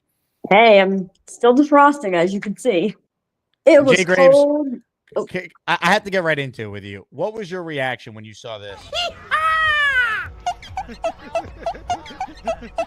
Oh, no. I basically had that view, but I was to more the left. And it was like slow motion. Like when Jay Quest, like, it was all good and whatever, and then when Jay Quest let go, and it was like Bobby was falling backwards, like in slow motion. Like the video doesn't even do it justice. But he did hurt his shoulder, so I felt bad. We iced him up though. We gave him ayahuasca, some screwdrivers, and he's good to go. What it's all about. Yeah. No, but yeah, like I was saying, like he's not even there less than 2 minutes, and he's on the ground already. It's so perfect. It was a good time. When we were up in we were up high, and Bobby, like Nick said, holding court. Everybody that came by, he's all the music that's on. The guy, there was a guy like 2 seats over. He's like tapping the guy. Hey, do you know this song? Who sings this song? Like Bobby, they might not know. And you know how he gets. Like, he's like, oh, who sings this? No, you know. I'm like, Bobby, they might not know.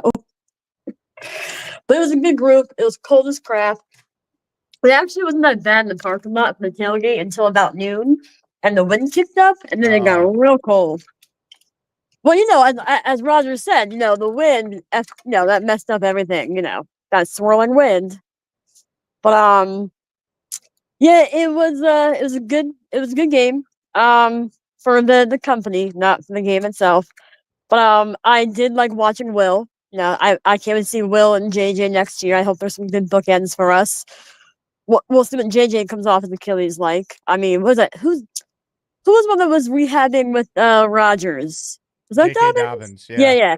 And I mean, until he got hurt again, you know, not Achilles related, he's looking good. JJ's young. I'm hoping that. Although, did JJ get the speed bridge or did he get the regular surgery? Do you know? I'm not sure. But Yeah, I don't know. either way, it happened early enough where he'll be ready to go for the off-season program, you'd think. Yeah, and I think he's young enough.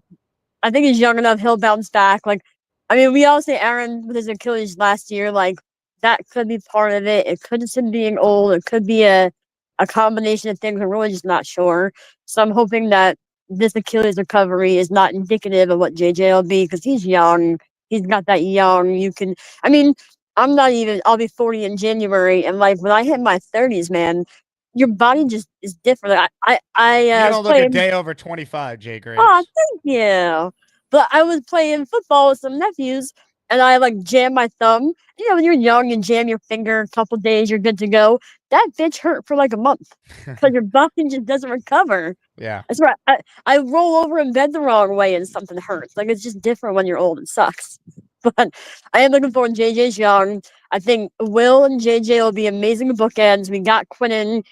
Get another fatty for a DT. There's pieces here. I mean, they could have a top 10 defense next year, and we got the pieces. With better coaching, they'll be in games. Like they'll have a chance. I'm not saying they're a playoff team. I have no idea who the quarterback is or the coach is, but like this idea that like, you know, this is a job no one's gonna want, and you have no talent on this team. Like there is talent on this team, and with better coaching, think about the amount of times they've been favorites in games this year and haven't won. Like it's just historic. They're the first team to be favorites in 9 of their 12 games and be 3-9. Yes, I saw that. Like it's insane what's happened this year. My one thought is we don't know the defensive scheme yet. Like we can go from a 4-3 to a 3-4. But regardless, I still do want a bigger, fatty linebacker. I love that we have young or like small athletic guys can go like sideline to sideline. But we need like a run stuffer in the second level. I mean, we need run stuffers in the line, but we need something on the second level too. And then Olu, another bright spot, nice little brick wall. I'd like to see us get another. I mean, I love Morgan if he's not crippled from injury from this year. Hopefully, we can get him next year and then get like a late rounder sit behind him. Not a Carter Warren, a different late rounder that can sit behind him. Garrett, I don't like. Again, I agree. Don't think we're trading him, but he could want out. I mean, he could say, "Move to an extension." He could say, "No, thanks. I want to hit the open market."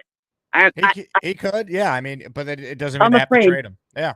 Right. I don't. I mean, if you trade Garrett Wilson, you're stupid. I just don't know if he'll want to sign the extension or if he'll want to. I think he would, because if he's being offered guaranteed money, he's going to say no. What if he doesn't take it and then he gets hurt? And also, the Jets are going to tack on his 5th-year option. I don't think Garrett is the kind of guy that's going to force himself out of here just yet. I could be dead wrong. I've met the guy a couple times. That he doesn't seem like the guy. He's pissed off. He wants to win. He's frustrated. He doesn't seem like a guy who's jumping ship immediately. That's just my read on him. I just don't know if he wants rings or if he wants money. Like, if I want rings, I want to take. I mean, you're making millions as it is. That you always say it's generational. You're changing your family's, all that stuff, your wealth. So if I can take, say, if I'm making 50 million, I'll take 10 million less to get more rings. I mean, if that's your ultimate goal. So, I mean, we'll see. But yeah, being in the game, I didn't like watching the Fialkow's breakdown just now. There's a lot going on in the game. We were up high, but some of that stuff, but I didn't realize how egregious it was until I was watching this breakdown, man. And then, of course, all the good stuff that happened at the end of the second quarter. I'm in the bathroom. I'm hearing it on the overhead. I'm like, damn it. Like, I literally in the bathroom going, are you kidding me? Like, I'm missing all the good stuff. But, yeah. That's all I got. It was a good time. Good tailgate. Bunch of the Shiners. We hung out. But we were right behind the Gotham City tailgate. We have a fire pit. Cold as crap, but we toughed it out. Even though they sucked. Midnight was there doing what he does. He was.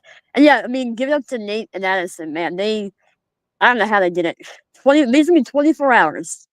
24 hours with Bobby Midnight, everybody.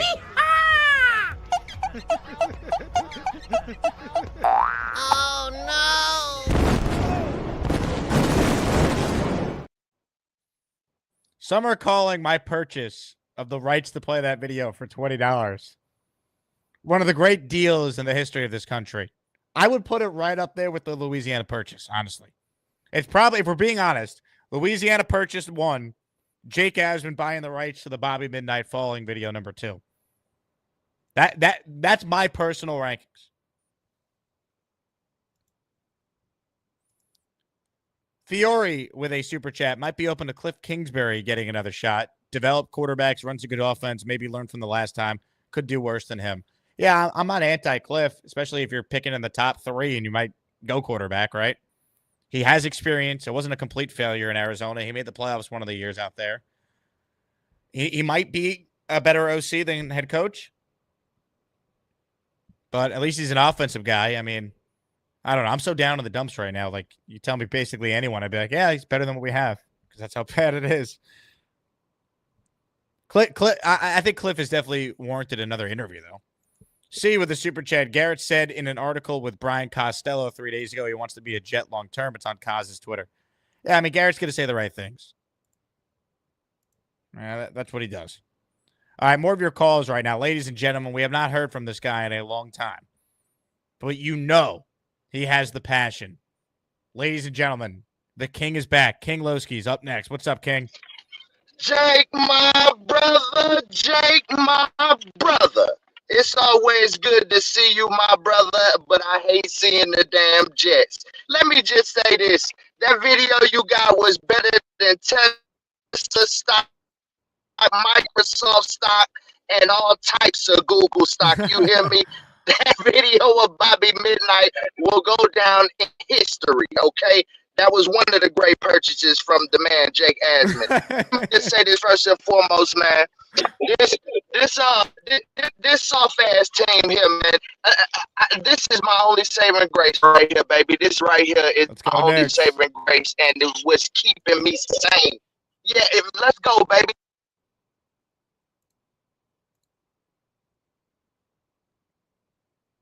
Did we lose King Lowski? King, call back your internet. Your internet got zapped mid-call there. But we'll get you right back on if you refresh. We got to get King Lowski in, man. One of the greats. He's right about the Knicks, by the way. How about the Knicks doing what they're supposed to do last night? Destroying the Pelicans, handling business. I'll be at the game tomorrow night if any Asmaniac is going to the Garden. Let me know. La Greatness writes in, what's so bad about signing Darnold? Screw the narratives. Also, as a Bowers boy, I'm sad and he's the best tight end in the league. Olu doesn't look bad, though. A couple things on the Bowers-Olu stuff. Let's give it some time, people. Bowers obviously has been tremendous. That wasn't the debate, though. The debate was positional value. And can the Jets justify taking a tight end when they had a glaring need at offensive tackle? I wanted an offensive lineman. I didn't think Bowers wouldn't be good. Now, I'm shocked how good he already is. because you look at guys that have been drafted in the top 10 previously, they've never been as good as he's been already.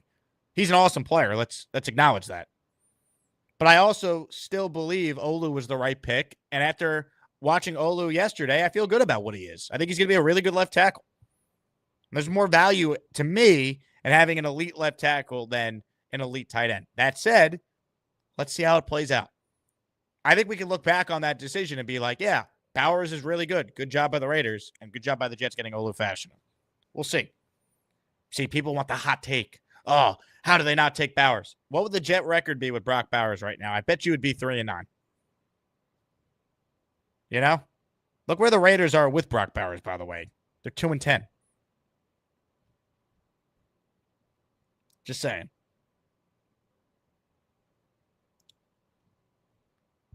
Ladies and gentlemen, more of your calls right now.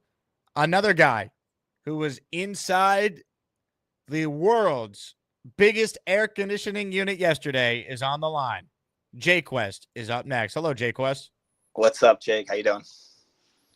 Jayquest, I'm doing well. How was the experience yesterday? It was fun. The game had moments in the first quarter. We were going crazy, but as usual, turning point happens and we shit the bed. Typical Jets, man. I feel like every game has been the same, right?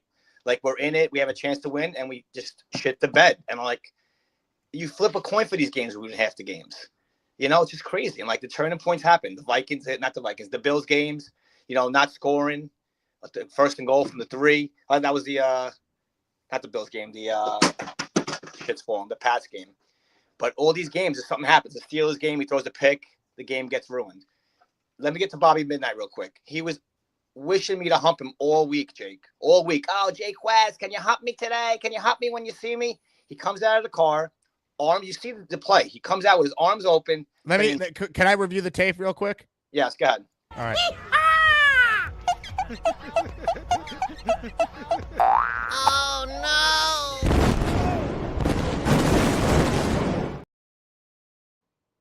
Gator's the fucking man, dude. So he comes out of the... Yeah, I'm sorry. No, I'm reviewing it here. I want to go back to the moment he comes out of the car here. Right. So if you go back to the video, comes out right here. Goes, he's saying Jay Quest hump me, arms out. You see his arms out? Yep. So I'm gonna hump like I never humped before. And my wife's actually pissed at me. She's like, you haven't humped me like that in years. Bobby Quest got the best of me. And then he falls back when you see me trying to catch him, right? Look, I'm like, shit! And then he just goes down like a ton of bricks, man. I felt so bad. Dude. You were there right away, though. I mean, you did your best, honestly. Yeah, dude. Jay Gray's right. It was like slow motion. Look, that was a great hump, though. Look at that hump. Go back to the hump. Go back to that. Look at that. Slow it down here. Here we go. Yeah, slow it down. One hump. There. Yep. Two humps. That was a lot of humps. Yeah. Damn. I was impressed. But who's on the left right here? Is that Rob V? I can't. Let's see. Hold on. I can't. No, that's Hank. Okay, it's Hank, and then who's to the left of Hank? Then is that Jay Graves? I can't see. It's out on my screen. I can't tell. Yeah. I can't say. I can't tell either. Yeah. I mean, it's interesting reviewing this here. I mean, clearly Bobby made the gesture for you to embrace him. He wasn't prepared for the, I guess the velocity of hump you were going to bring to the table. Yeah, it was a forceful hump. It was. I'm not going to lie. I put my heart into it. Like the Jets, I put my heart into shit when I play. But what are your thoughts on the purchase of this? The rights to play this video for $20. I felt so bad. I gave him $20 and I bought his ticket for him because I felt terrible. I did. Wait, you bought his ticket to the game? Yeah, and I gave him $20 on top of that. So he made out, man. So if you think about it, he got a free ticket to the game. He got $20 from me. You paid him. I mean, he's a capitalist. What can we say? Yeah, I mean, he did pretty well here, all things considered. Look at this fall too. Even the fall is very graceful. Dude, you can't see it in the video. He came a half an inch from hitting the car door that was open. He would have got killed probably if that car door. You can't see it. The car door is right there. No, you're right. You could see it. You could see it at the beginning of the hump. Watch the beginning of the hump. You could see the car door in the picture. Now that would have been a real disaster. Oh my god, dude! I thought he died. Like I'm holy shit! I killed Bobby Midnight. He's gonna sue me, I thought, but it worked out, dude. But listen, man, we got to fix this shit. I think we're a coach away. I don't know what's gonna happen with Rodgers. They're gonna decide whatever they want to do. but we're a coach away from, and not just our head coach. I'm talking D coordinator, special teams coach, everything.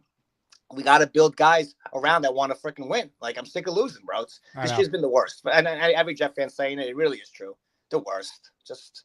It's just, and this year hurts more than any other year because we've seen bad Jets teams. They get blown out. They don't have talent. This team has talent, and they still lose because when they finally have the talent, they then have the worst coaching staff that's ever been put together. Like, you can't make it up. Yeah, what are you reading in the chat there? What happened? Nate writes in, I just crashed and cried laughing on my bike listening to you, Jay Quest. Oh, man. Listen, I actually have laundry on, so let me go deal with that shit. Jake, I love you, man, and I'll never stop watching, bro. Jay Quest, you are the man. Appreciate the call. And that's a great start to the month of December. New month. Rankings will be out at some point, I'd imagine, this week. But December's off to the races. And what a start for Jay Quest and Bobby Midnight. Incredible. We went from a quarterback away to a coach away. Only the Jets. Ladies and gentlemen, more of your calls right now. We got two people on hold. One of them we already saw. We'll get to him coming up. But up next is Philly Noodles. Hello, Philly. Someone in the chat wrote too many humps, 15 yards. That would be a penalty that Jets fans would receive. We would get flagged outside before getting into the stadium. There's a lot of humps here. There's no doubt. I mean, I think it's a double hump per hump. So we're really at, if there's 5, that's 10. It's quite a bit. And if you notice, I think if no one's breaking it down, let's take a look at it. He was embracing for more humps. So when the push off happened, he was like, "Oh no!" Like he's letting go. He's like, "Oh no," and he just couldn't brace for non-humpage. Yeah, he had to continue humping to stay alive there at that moment. But that video brought a much needed smile to my day. Dude, the capitalistic mindset. I mean, $40 richer, a whole game ticket. This guy lived. Honestly, let's do this right now. Anyone who gifts a membership, right? You could gift a membership for $4.99. We'll take the after YouTube gets a cut, we'll send the rest to Bobby Midnight for letting us have some fun and play that video. So if anyone gifts a membership right now, so someone's getting a membership out of it, and after YouTube gets their cut, we'll send the remaining profits to Bobby Midnight. So we'll really get him some money here for giving us a good laugh during these trying times. It's too much, man. He's great. Bro, I don't know if, Jay Graves picked up on a little bit and just all of us, but they stopped the run. Like, did anyone realize that? They stopped the run yesterday. Yeah. It's like, everybody hold your fucking horses. They can stop a run again. I don't know. Writing was on the wall. A Rodgers is too old, man. It's about time. I mean, missing wide open passes. Like, he had a whole 25% of the end zone to throw that ball to Garrett. Like, you can't explain how you missed that with wind. Like, come on, man. He played in Chicago twice a year. Green Bay itself is a nightmare. You can't be telling me the wind. The wind. He missed the throw. He missed the throw. Dude. I mean, that's the bottom line. Yeah, it's disgusting. So how about all the people who are about to come under fire? I wish we had that guy from last week who said, if Sauce has another good game, what did he say? Two first rounders? Remember that? You know what I mean? Like, come on. The guy who wanted to trade Sauce, I'm like, what if he's an All-Pro again next year? He's like, I'd trade him. I'm like, what? Yeah, so we're gonna get stupidity like that, but I don't know. I mean, I think the defense showing up though, again, it's just a testament to that's Jet football, right? The defense will show up. So we have some type of identity that we've always kind of had. The defense will show up. The offense always is not enough. We'll figure it out, everybody. Well, A-Rod is not the answer. We just got to get past that. Ladies and gentlemen, Philly Noodles, excellent call out of you. And we got some breaking news. We have 2 memberships that have been gifted. First things first, Nothing But Nets. That's Gary's Nets channel. He's paid it forward with a channel membership. Gary, I'll hit the boxing sounder for you. All right, listener JB got the membership. JB's in the chat, and he already thanked Gary for that. That's awesome. And then, ladies and gentlemen, how about this to the Bobby Midnight Fund? A 5 spot of channel memberships has just been gifted. And you might be saying, well, wait, who gifted the membership? Leanie, who? Is this Mike D's Nuts? D's Nuts. Yeah. 5 memberships. Oliver, We got the sauce. Big Sky Jet fan, Michael Beckerman, and Zachary Alford, all receiving channel memberships to the Bobby Midnight Fund. Ladies and gentlemen, he is back. The great King Lowski with us now. What's up, King? Jay, man, I don't know what happened. My phone must have been updating or something, but baby, we back in full effect. And unlike this soft-ass team we got, man, let me just say this, man. I don't know what's going on with these guys about trying to trade everything, man, but y'all gonna have to cut that shit out, man. First and foremost, we gotta get the right heads in here to get the talent out of this bullshit that we seeing on the field. Okay? At the end of the day, it's talent in the team. We just can't sit up here and trade every damn body, man. What is this? What are y'all talking about, man? Cut that bull crap out, man. For real. Because at the end of the day, it's some dogs out there. We just got to get them away from these cats, okay? Because at the end of the day, man, I don't know what this coaching staff is doing. I don't know where these guys got their credentials from, but it's a whole bunch of undisciplined bullshit, man, okay? So at the end of the day, clean house, but don't clean the guys, the dogs we got out on the field, man. I'm tired of hearing that talk, man. Now I'm not rooting for losing. I want to bet what I want most of for the life of me. I want to see Miami go down. I got to see Miami go down twice, okay? And I want to see us beat Buffalo. But at the end of the day, this team is too undisciplined, man. Okay? Like I said, this is the only saving grace I got this season, baby. Jalen Brunson and the cat, okay? And I pray to God Yankees get Juan Soto, okay? So I've been off the team, man. I've been off to this season, man. It's just a disgrace, man. I'm tired of seeing it. It ain't even why expend your energy talking about this crap with passion. You know what I'm saying? You got to talk about it because it's the Jets, and we all love the Jets. But you know the passion is gone, man. The team killed the passion. The coaching staff killed the passion. Okay, but you know I'm here all the way supporting you, Jake. You know I love you, baby. Go Knicks and Jets. Let's go. Let's go, baby. Let's go. The great King Lowski checking in. There it is. Love it. At least we got a winning team right now, New York. Go, New York. Go, New York, go. Jersey Jet rates in Jay Quest gave Bobby the business. You're not wrong. Henny says Rabel and Milrow. Milrow, if he doesn't have to play right away. I think he's so raw. I wouldn't play him right away. I also don't know if I take him in the top 10. If you trade it back into the end of the first, okay. I'll listen to that. We'll see. If the Jets get Mike Vrabel, I guarantee you this team is at least playing meaningful games in December next year, regardless who the quarterback is. I'm not saying they're a playoff team, but they're not going to be out of it before Thanksgiving again. Because there is existing talent that he would be inheriting, regardless who the quarterback is. They'd have a run-first offense with Brees and Braylon. They would have a defense that would once again be in the top 10, I believe. Like, I think overnight, you're a competitive team if Mike Vrabel somehow wanted this job and they can convince him to take it. Ladies and gentlemen, how about this? Felix coming through with 5. That's right, 5 channel memberships for the people. Felix Campos, a wonderful, wonderful guy. He gives a lot of gift memberships and loves the Jake Asman Show. Take the money. All right, here we go. If you hear your name called, you thank one guy and one guy only. That is the Felix Campos Private Ryan.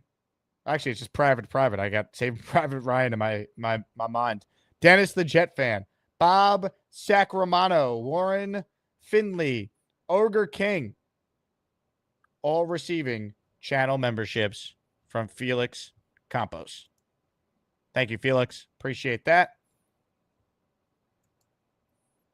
Ladies and gentlemen, Bobby Midnight's getting paid today, folks. Let's say hello right now before we wrap up the show to a guy who is synonymous with one player and one player only. Did somebody say Brock Bowers? He's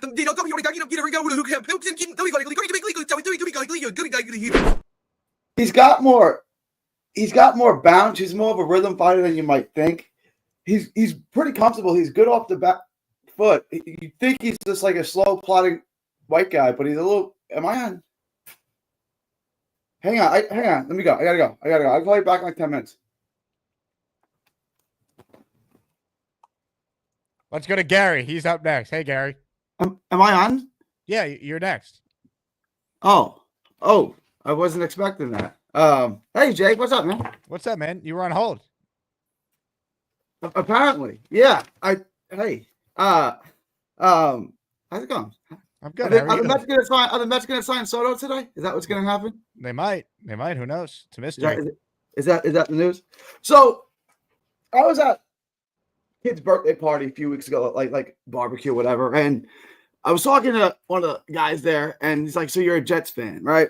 And I'm like, "Yeah." And like I thought the season was going to go differently with Rodgers, and he goes, "There's no way you thought the answer was a 41-year-old coming off an Achilles surgery. There's no way you thought that. That was the answer." And I was like, "He's right." Like when he went down last year, we all thought, "Okay, that's the end of Aaron," and we just built it in our own head that he was going to be back and he was going to be better and he was going to be good. Yeah, but to be fair, we saw how quickly he was recovering from the injury in the first place. We also, I think, maybe didn't expect it to be this bad, right? Like, I think if you told me Aaron Rodgers would be an average quarterback this year, I'd be like, okay, but this roster, this defense, special teams, that's good enough to at least be a playoff team, and then you take your chances if you get in there. You know what I mean? Like, but everything we thought this team was supposed to be, they're not, and that's the problem.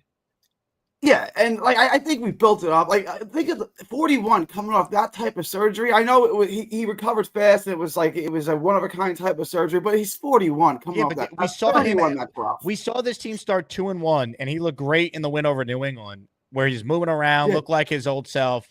Then he got his bleep kicked in, and he hasn't been right since. Skittish in the pocket now, not going through his reads, doesn't want to get hit. Brutal. Now. Let's address the elephant in the room here. A lot of people are saying that the phone call you apparently just took was not a real call. Zach writes in, fake call for an internet show. Okay. K-Stacks writes in, no one was even on the phone. Hennessy writes in, Gary really acting like he was talking to someone. Okay. I don't know what you want me to make of that. Well, can you comment if it was, in fact, a real phone call? You were wrong. Obviously, it was a real phone call that I was on. The hamburger says it was a Fugazi phone call. Okay. This is what you people do at your time? Why was it a Fugazi phone call? I know what that means. Why is it a Fugazi phone call? People are claiming you actually weren't talking to anyone. Why would I? Okay, that's fine. This is what people do at their time? Rebecca writes in, holy Fugazi Batman. Okay. So to be clear, it was a real phone call. It was a real phone call. I didn't know I was still on hold. I thought there was a human being on the other side of the line. There was a human being on the other side of the line. I don't understand what we're doing here. I'm just reading the comments here. I'm trying to direct traffic. I don't understand what we're doing here. Should I run a poll?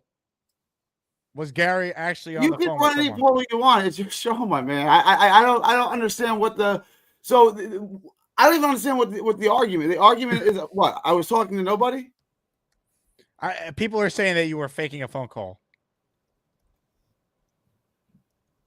Okay. All right. I mean, I gotta sit here and argue with internet trolls. Okay, that's fine. Well, you love to argue, so I figured you would. Yes. Okay. I mean, that's a fair point, but no, I'm not gonna argue with internet trolls. Like, it's just like, okay, if that's what you want to do. That's what you want to do. Jersey Jet says, Gary, do you want me to call you back? Were you on the phone with Jersey Jet? I was on the phone with Jersey Jet. Yes. Interesting.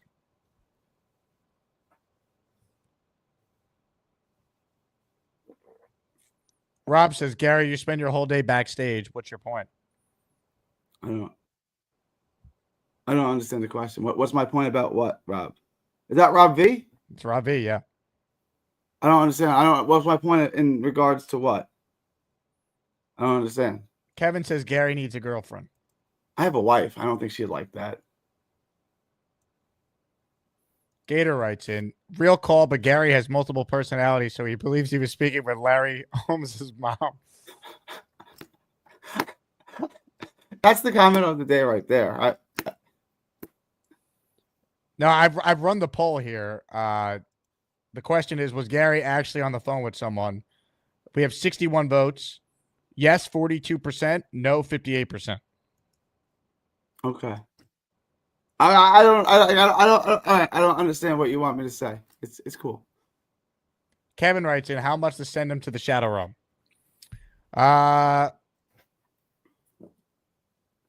Well, I did pay $20. For how long? Well, Shadow Realm is a 5-minute sentence. $20, $10. Yeah. I mean, I wouldn't be a lot. I paid $20 to play the Bobby video. If I can get $20 back right now, Kevin, I'll send Gary to the Shadow Realm. And Gary, I'll contact you off air. I'll make sure you get a cut. All right. I mean, I don't need a cut. I mean, it's your show, man. You gotta. It's me, right? Like, I'm not gonna get offended, and I'll be back. And you're not losing any money by putting me in the Shadow Realm, so it's all profit in your pocket. I'm a capitalist. Right. I if someone offered me $20 to put you in the Shadow Realm for 5 minutes, I would take it. I mean, why wouldn't I? $20, of course. It's $20 for hitting a button. The Greatness says Gary never answers my phone call, sadly. If you called me the Greatness and I recognize the number, I will answer it. Nick says, and if that is in reference to LeBron, we're gonna have a discussion on LeBron's Greatness. Are you not a LeBron guy? LeBron is great. I take Kobe over him. I would take Steph Curry over him. There's guys I would take over him. You would take Steph Curry all time over LeBron. If you said, Gary, you could have one guy for the rest of for their whole career, Steph or Bron, I'm taking Steph. Hennessy writes in, Bowers isn't a leader. He left Cali for Georgia. He's from Georgia. I don't even. Okay, I didn't say he was a leader. I said he was a great talent, but isn't he from Georgia? Bowers is from Georgia, is he not? Let's see where he's from. I don't know where he's from. Brock Bowers, according to his bio I'm seeing here, is from Napa, California. Oh, okay. Is that where he went to high school and everything too? That's what it says, yeah. Okay. I mean, it's Napa. I guess he should have went to Cali. Is what you're saying? Is that where he should have went to school?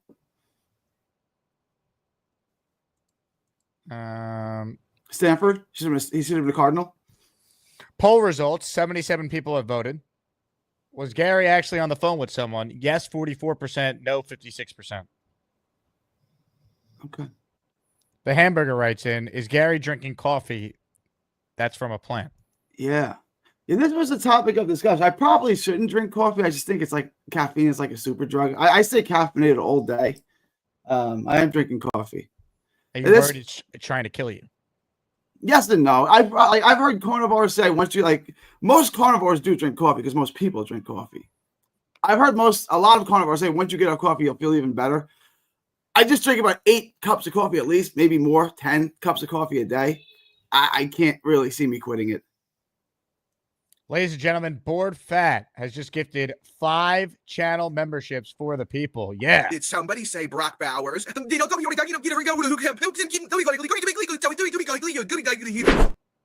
Oh, I can't wait for this year's polarizing draft prospect that we'll all be yelling at each other about. Donnie Budden, Charles Devine, Miles Hickson, Gus Shrike, all receiving channel memberships. Gary, your thoughts on the polarizing prospect we'll be debating? I can see it being Jalen Milroe. Are you not a Milroe guy? Oh yeah, no. I read what no, I saw Big Fella's call. Yes, I absolutely agree. Don't touch Jalen Milroe with a 10-foot pole. It don't touch the shiny object. I understand he's the best athlete on the field. I get it. Don't. Not in the first 2 days. Don't. The hit miss, the miss rate on that guy is to the roof. I'm telling you, I understand what you like about him. I get it. He's not going to be good. He's not, at least not for years. Like, don't touch Jalen Milroe under any circumstance. Draft him under no circumstance. I look forward to the debate. What else do we have here? Rob V writes in, if you get me or Rich a membership, I will personally give you $100 just because I got to see if I'll ever get one again. Rob, I can't figure out why you haven't gotten one. I don't know. Maybe YouTube changed the policy where if you've been gifted a membership before, it's harder to get it again. I don't know. I'm trying to figure this out.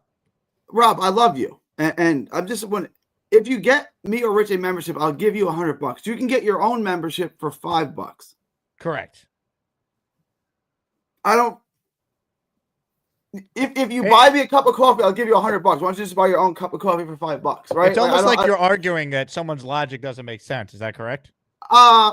It could. I just needed to explain to me why you think that's a good. Maybe it makes. Maybe I'm missing something. Maybe it's a me issue, right? Explain to me why you would give someone $100 for something you can buy for $5. You can do it right now. It takes. I gifted a membership. It literally took less than 60 seconds. Literally less than 60. I think you're overpaying for the membership. That's all I'm saying. That's a salient point. All right. Anything else on your mind, Gary, or can I end this call? Oh, you could have ended the call 2 minutes before it started. I didn't even know I was coming on. Well, you had a phone call. Apparently, but maybe it was fake. We don't know. We'll have to wait for the poll for the poll to decide. Where are we at on that? Ryed with a super chat. He says, I hate to admit it, but Gary was spot on about Powers. Hearing him ramble every day the whole summer is the reason I'm dominating fantasy leagues. Thanks, G. I got him in my fantasy league too. I got him in the 11th round after I took Dak in the 10th. That pick didn't work out. This is why I don't do fantasy football. No, you do player evaluation. Yeah, I'm not a big fantasy football guy. I don't like to update my roster. I don't like to hit the waiver wire. Just not a big fan. What are your thoughts on Olu's performance yesterday? We know Bowers has been great this year. Are you encouraged by what you've seen from Olu? I'm going to be honest. I watched the first half. The second half, they're up 21-7. At no point did I ever think they were going to win the game. Like, that's where I am with this team. I was in and out on the second half. I didn't see anything to suggest he played poorly yesterday. Right? A lot of times, unless you're really studying a tackle, if you didn't notice anything, that probably means he did good, right? Like, if you notice something, that probably means he blew something or he got a bunch of penalties. So I wasn't watching it with a hawk eye yesterday. I was going back and forth between games. I was putting the red zone on. I was just kind of looking at the second half, but he seemed fine. I can't get into this team anymore. I mean, I'm a Jet fan, so I'm still going to watch, but they've really broken me. Like, they've really broken my spirit this year. Ladies and gentlemen, he's flailing his arms back and forth. It's Bobby time. Hello, Bobby. Hi, Gary. Hey, Bobby. I love you as my friend, as usual. I want to stick up for you. Hamburger, I would shut up. I think you should be ranked number 35 call of the year, okay? Because you stink. Gary had a call. Guys, listen to me. He was talking to a boxer. I heard it with my own ears. So if you don't believe him, go fly a kite, okay? So, Hamburger, if you want to disagree with this, call in because I want to hear your take. Mr. Hamburger with cheese on it. Got him. Where you probably wear your pickles on your ass and then you pick your buns on your nipples and all that. So come on and talk to me, big mouth. Let's go. Talk about my friend. I'm going to talk. Oh, there's the big mouth himself. How the hell are you? Number one call of November. Hold on, Gary. Hold on. No, I don't want to hold on. I want to hear your thing. Tell me. There. Now, what are you referring to? You're picking on my friend Gary with your Explain. big mouth. Explain. In the chat. What you read Explain. your words. I'm not going to read your words. You type them. I'm not going to say it. Explain. No, you're an idiot. You're good at throwing out insults, Gary. I didn't say anything to you, did I? Gary, you did. What did I say that was so bad? Do I have to repeat it? Don't accuse and not repeat it. Find it. What was so bad? What I said. I'm sure Gary's not offended, and I'm sure Gary knows that me and him break each other's chops. Pretty sure. No. Nothing I said was mean. No. So check yourself. Oh, you be quiet. Go for it. What was so mean? I'm waiting. You say you What did I say? calls are. That he wasn't on the phone call. That was a joke, like the rest of the chat. Okay, keep going. Keep going. Right. Find it. Whatever. Oh, you're wrong. Look at that. You called in to yell at me for no reason. So I don't consider myself the number one caller. I like calling in. I don't think I'm big shit. I like calling in to see the show. I like You interacting with act like Jake you're and the big shit. guests. So if you don't like it, Bobby, you can shove it. Okay, good. I'll shove it. Goodbye. So don't be mean and don't call me out for nothing. So mind your P's and Q's sometimes. You mind your own piece of Q. I don't mind. I don't butt into your business, Bobby. You came on the show and you have nothing to prove that I was being mean. Yeah, So you never let came it on go. Let it go. I expect an apology from you. You never came on my Guys, it's all good. It's Right? nothing. Like It's Gary, you know as well as I do. Me and you break each other's chops in the chats. And I Yeah. told you that. That's all it is. It's fine if you guys want to It's think I fine. was talking to an answering machine or whatever. I don't even know what. It's fine. It's fun. That's all it is. It's fun. Business boxing. This team is so bad that we like to have fun, and that's what makes this show great. So All right, Bobby, I apologize. Okay, how's that? thank you. Bobby, Appreciate it. I love you for standing up for me. I do. I like It's all that, good. but you Hamburgers gotta is worse than chops. don't get so Gary, excited. everybody's making fun of Gary. I got to stick up for you. I'm on your side. Gary loves it. Here's Gary my word of absolutely advice to loves the everyone. attention. Fellas, get a girl who stands by you like Bobby stands by me. Your life will be so much better if you get a chick I already that got stands one. by you I'm like Bobby 20 stands years, by buddy. me.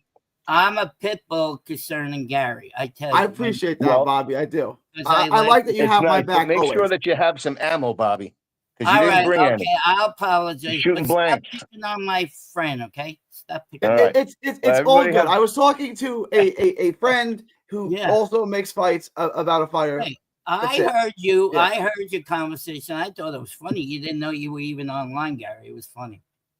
You made the show. That's what made everything so funny. That's what made the Yeah. chat funny. But And that's why were, Jake put up the you poll. were talking to somebody about boxing. I heard it with my own ears. All right, I'm going to go eat some lunch. It's Enjoy, guys. all good. There's no offense taken. You be good. Okay, well, I care about you, Gary. How was the game, Bobby? It was good, and then Good. Jay Quest knocked me on my ass, but I made. Oh no! May everybody pay for my own way. I didn't have to pay for anything. It's unbelievable. I gave $20 to what's his name? Nate. Nate drove me all the way and back. You believe that? Twice. Nate is one of the nicest human beings. He's one of the best dudes you'll ever meet. He is such a good dude. Guess who got met to yesterday? Addison. Yeah, how's that? Addison's a good guy. Yes, he's awesome. He was taking good care of me yesterday. Everybody took care of me. Did he bring the bud? What? Yeah. I yeah? had some ayahuasca yesterday. That was good. And I had 2 screwdrivers yesterday. I don't think he had ayahuasca, Bob. Yeah, it was ayahuasca. Okay. All right. That's How what was he it? Good? It was good. It was good. And Addison brought the ayahuasca? Everybody had ayahuasca. Okay. Did he bring it from California or did he get it when he was here? That's an I important think question. in California, I think he brought it. He got it. And He brought it in also here. Clancy brought it. Weed was at the game. Weed, you know Weed, right? He was at the I mean, I have never met Weed, but I certainly know who he is. He's on the funny guy with Luke, his dog, and then Hank G from Canada was there. Jay Graves, beautiful lady. Jay Quest, they said. Who else was there? Nick Shine. A lot of people were there. It was fun, but the game was horrible. Horrible. But I'm a capitalist. You guys are hardcore. Jet fans are the best fans, man. They really are. I've lost interest. It's like homework for me trying to watch the Jets now. It's painful. Right. But you guys are still going out there in the cold, sitting out watching this 3-19. Yeah. Right. Jet fans are the best fan, man. I really mean that. What about poor Andrew Fialkow? He has to watch the tapes on this crap. Oh yeah, that's a punishment. Yeah, that's a crime in Italy. Yeah, I wouldn't want that job. Poor bastard. Yeah. I love that kid so much, but I don't want his job. No, thank you. Knockouts don't matter if you land enough jabs. You can do music. What a show it's been, huh? All-time show today. Ladies and gentlemen, Rob V is up next. Hey, Rob. Damn, I wanted to go on with Gary, buddy. Gary is now with us. Hello, Gary. What up, Rob? What's up, buddy? You know I love you, bro, but you got some I chick love you mess too. going on So or something. Bobby, You can just... don't kill me here. All right. Me and Gary are real good friends. It's my paisano. He's from Sicily Paisano, too. What are we doing, Cogene? Let me ask you something though. What was so confusing about that chat? I just but which one? The one where you wanted to pay $100 for a $5 membership, or what was so confusing about that? All right, I just don't understand why you pay someone $100 to buy you a membership when you can just Did you get. read the follow-up part to it? I didn't. I just read what Jake put up on the You screen. read the first sentence, right? Yeah. So obviously, according to you, your logic does make sense, right? Yeah. But that's why I added and I stated I would give $100 just to see, even though I know a membership is $5, right? So why would I pay $95 extra, right, Paisan? Right. That's stupid, right? Free stuff. I'm not a fanook, right? So long story short, I put in the chat just to see, quote, just to see if I could still get a membership, because it's been 4 months or 5 months since I've gotten a membership. So I would pay $100 to whoever gets me a Rich or J Quest, and I think Tom Ace too, a membership. That's fine. Like I think you're overpaying for that experience, but I get it. Like if money's not a thing for you and you want to pay $100 to see that, you're good. I get it now. I wouldn't pay $100 for it, but if you think that's worth $100, well, I don't care what you would do. It's about what I know you don't. It's your world, Rob. It's your world, man. If you want to spend $100, let's spend $100 on it. What was that? How about them Nets? When's lose. Cam coming back? That's all I want to know. So they said 3 to 4 weeks. I think they're going to nurse this thing. They're going to baby this. I say middle of January. I say they're going to have him. This is my first time doing fantasy basketball. I got him on the squad. I'm in first place somehow, and without Cam, I lost last night. So they're gonna. But this isn't a fantasy basketball show. I just wanted to come on for that. And Jake's, I forgot my second point. I had a whole other point I wanted to address Gary about, but I forgot it while I was watching you and fucking Bobby and Hamburger go at it. What else was I gonna say? Oh yeah, Henny. Let's go. Milrow boys for life.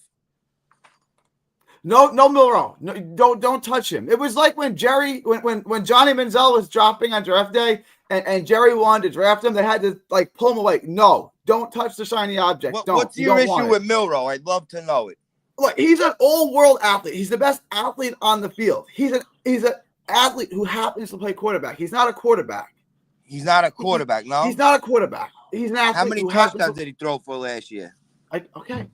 We can do this with a lot of quarterbacks. Like Johnny Manziel won the Heisman. He's not a quarterback. He's an athlete who plays quarterback. How many touchdowns did he throw for last year? I'm asking A you. lot. A lot, right?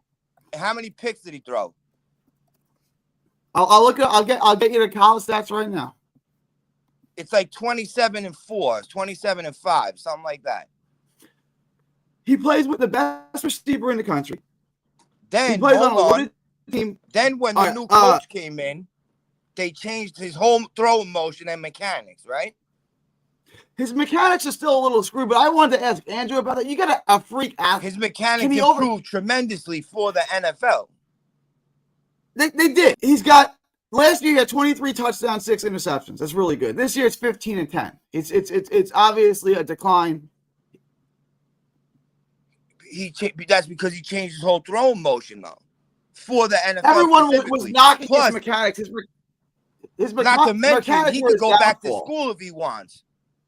He's got a year. I think he's got 2 years of eligibility left, right? Because the COVID year. He's a true junior. The COVID year doesn't count though. Does he only go? He's a true junior. You're right. He's got 1 year. Yeah, you're right. Yeah, he's got 1 year left of eligibility. You're right. But my point is, when they changed his mechanics, it worked. He's NFL ready right now. Okay. Between how erratic he is on the deep stuff, he's got no touch on the short stuff. I understand he's that kind of athlete. You don't if think he's going to be an NFL quarterback, it's going to be a long road for him to get there.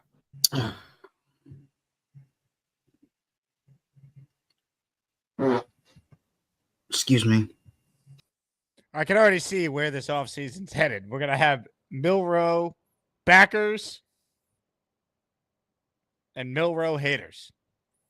Let's start coining the name for each side. We had the Bauer boys last year. Milrow's going to be that prospect we're going to be heavily debating. Just tremendous. What a show it's been, huh? Udo says, hands down, the best Jets show. Thank you, Udo. Appreciate everyone's support. This year has sucked, but the fact that I could talk about an NFL team for a full-time job is incredible. That's a testament to the audience. If you haven't subscribed yet, please do. If you tuned in late, we got a Cyber Monday special.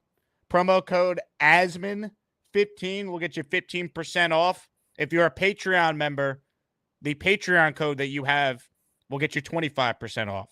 So for non-Patreon members, if you want to buy merch, jakeasman.com/shop. For Patreon members, make sure you use the code that I posted about to get 25% off. Philly Noodle said Spielman himself said that Milrow isn't ready. Where did he say that, Philly? That's interesting. He's obviously not the Jets GM, but, you know, is going to be consulting, so be curious to hear his thoughts on this quarterback class. I need to watch more from Milrow, to be honest with all of you. I mean, when I watched him, I liked the athletic ability. I watched him carve up Auburn on Saturday. I don't think I love Milrow as a top 10 pick, but whoever they pick, I don't want them to play right away. I've been very outspoken on that. We'll see. We will see. How about Rob V? Rob, you got to call in more, man. Fialkow, big fan of your call.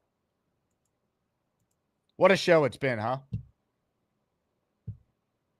What a start to December. Hey, guess what? About 90 minutes. We're back with Joe Beningo, baby. 3 p.m. Eastern today. Joe B. Yeah, what's happening? Hope everyone has a great 90 minutes. I'll be back with Joe. Ladies and gentlemen, this has been the Jake Asman Show. If you haven't subscribed to the channel yet, please do so. It helps even if you're checked out on the Jet season. Like the video. And I end this show by presenting to you the song of all songs from one of our great listeners, Neil. Don't let anyone say that it's just a game. For I've seen other teams play and it's never the same. When you root for the Jets, you're sick in the head. And when the Jets win, I may be long dead. Our hero is Ed and he wears jet green. This is the worst team that I've ever seen. Despite all the losses, the ups and the downs, the coaches, they come and they go. Keeping traditions and wishes made new. The place where our grandfathers and fathers grew. The spiritual feeling if I ever knew. And if you don't watch Jake, I feel sorry for you. And when the day comes with that final Super Bowl run, and I'm drunk and I'm covered in beer, I'll look to the sky and I know I was right to say, someday we'll go all the way. Yeah, someday we'll go all the way. Let's go, Jets. Hee-haw!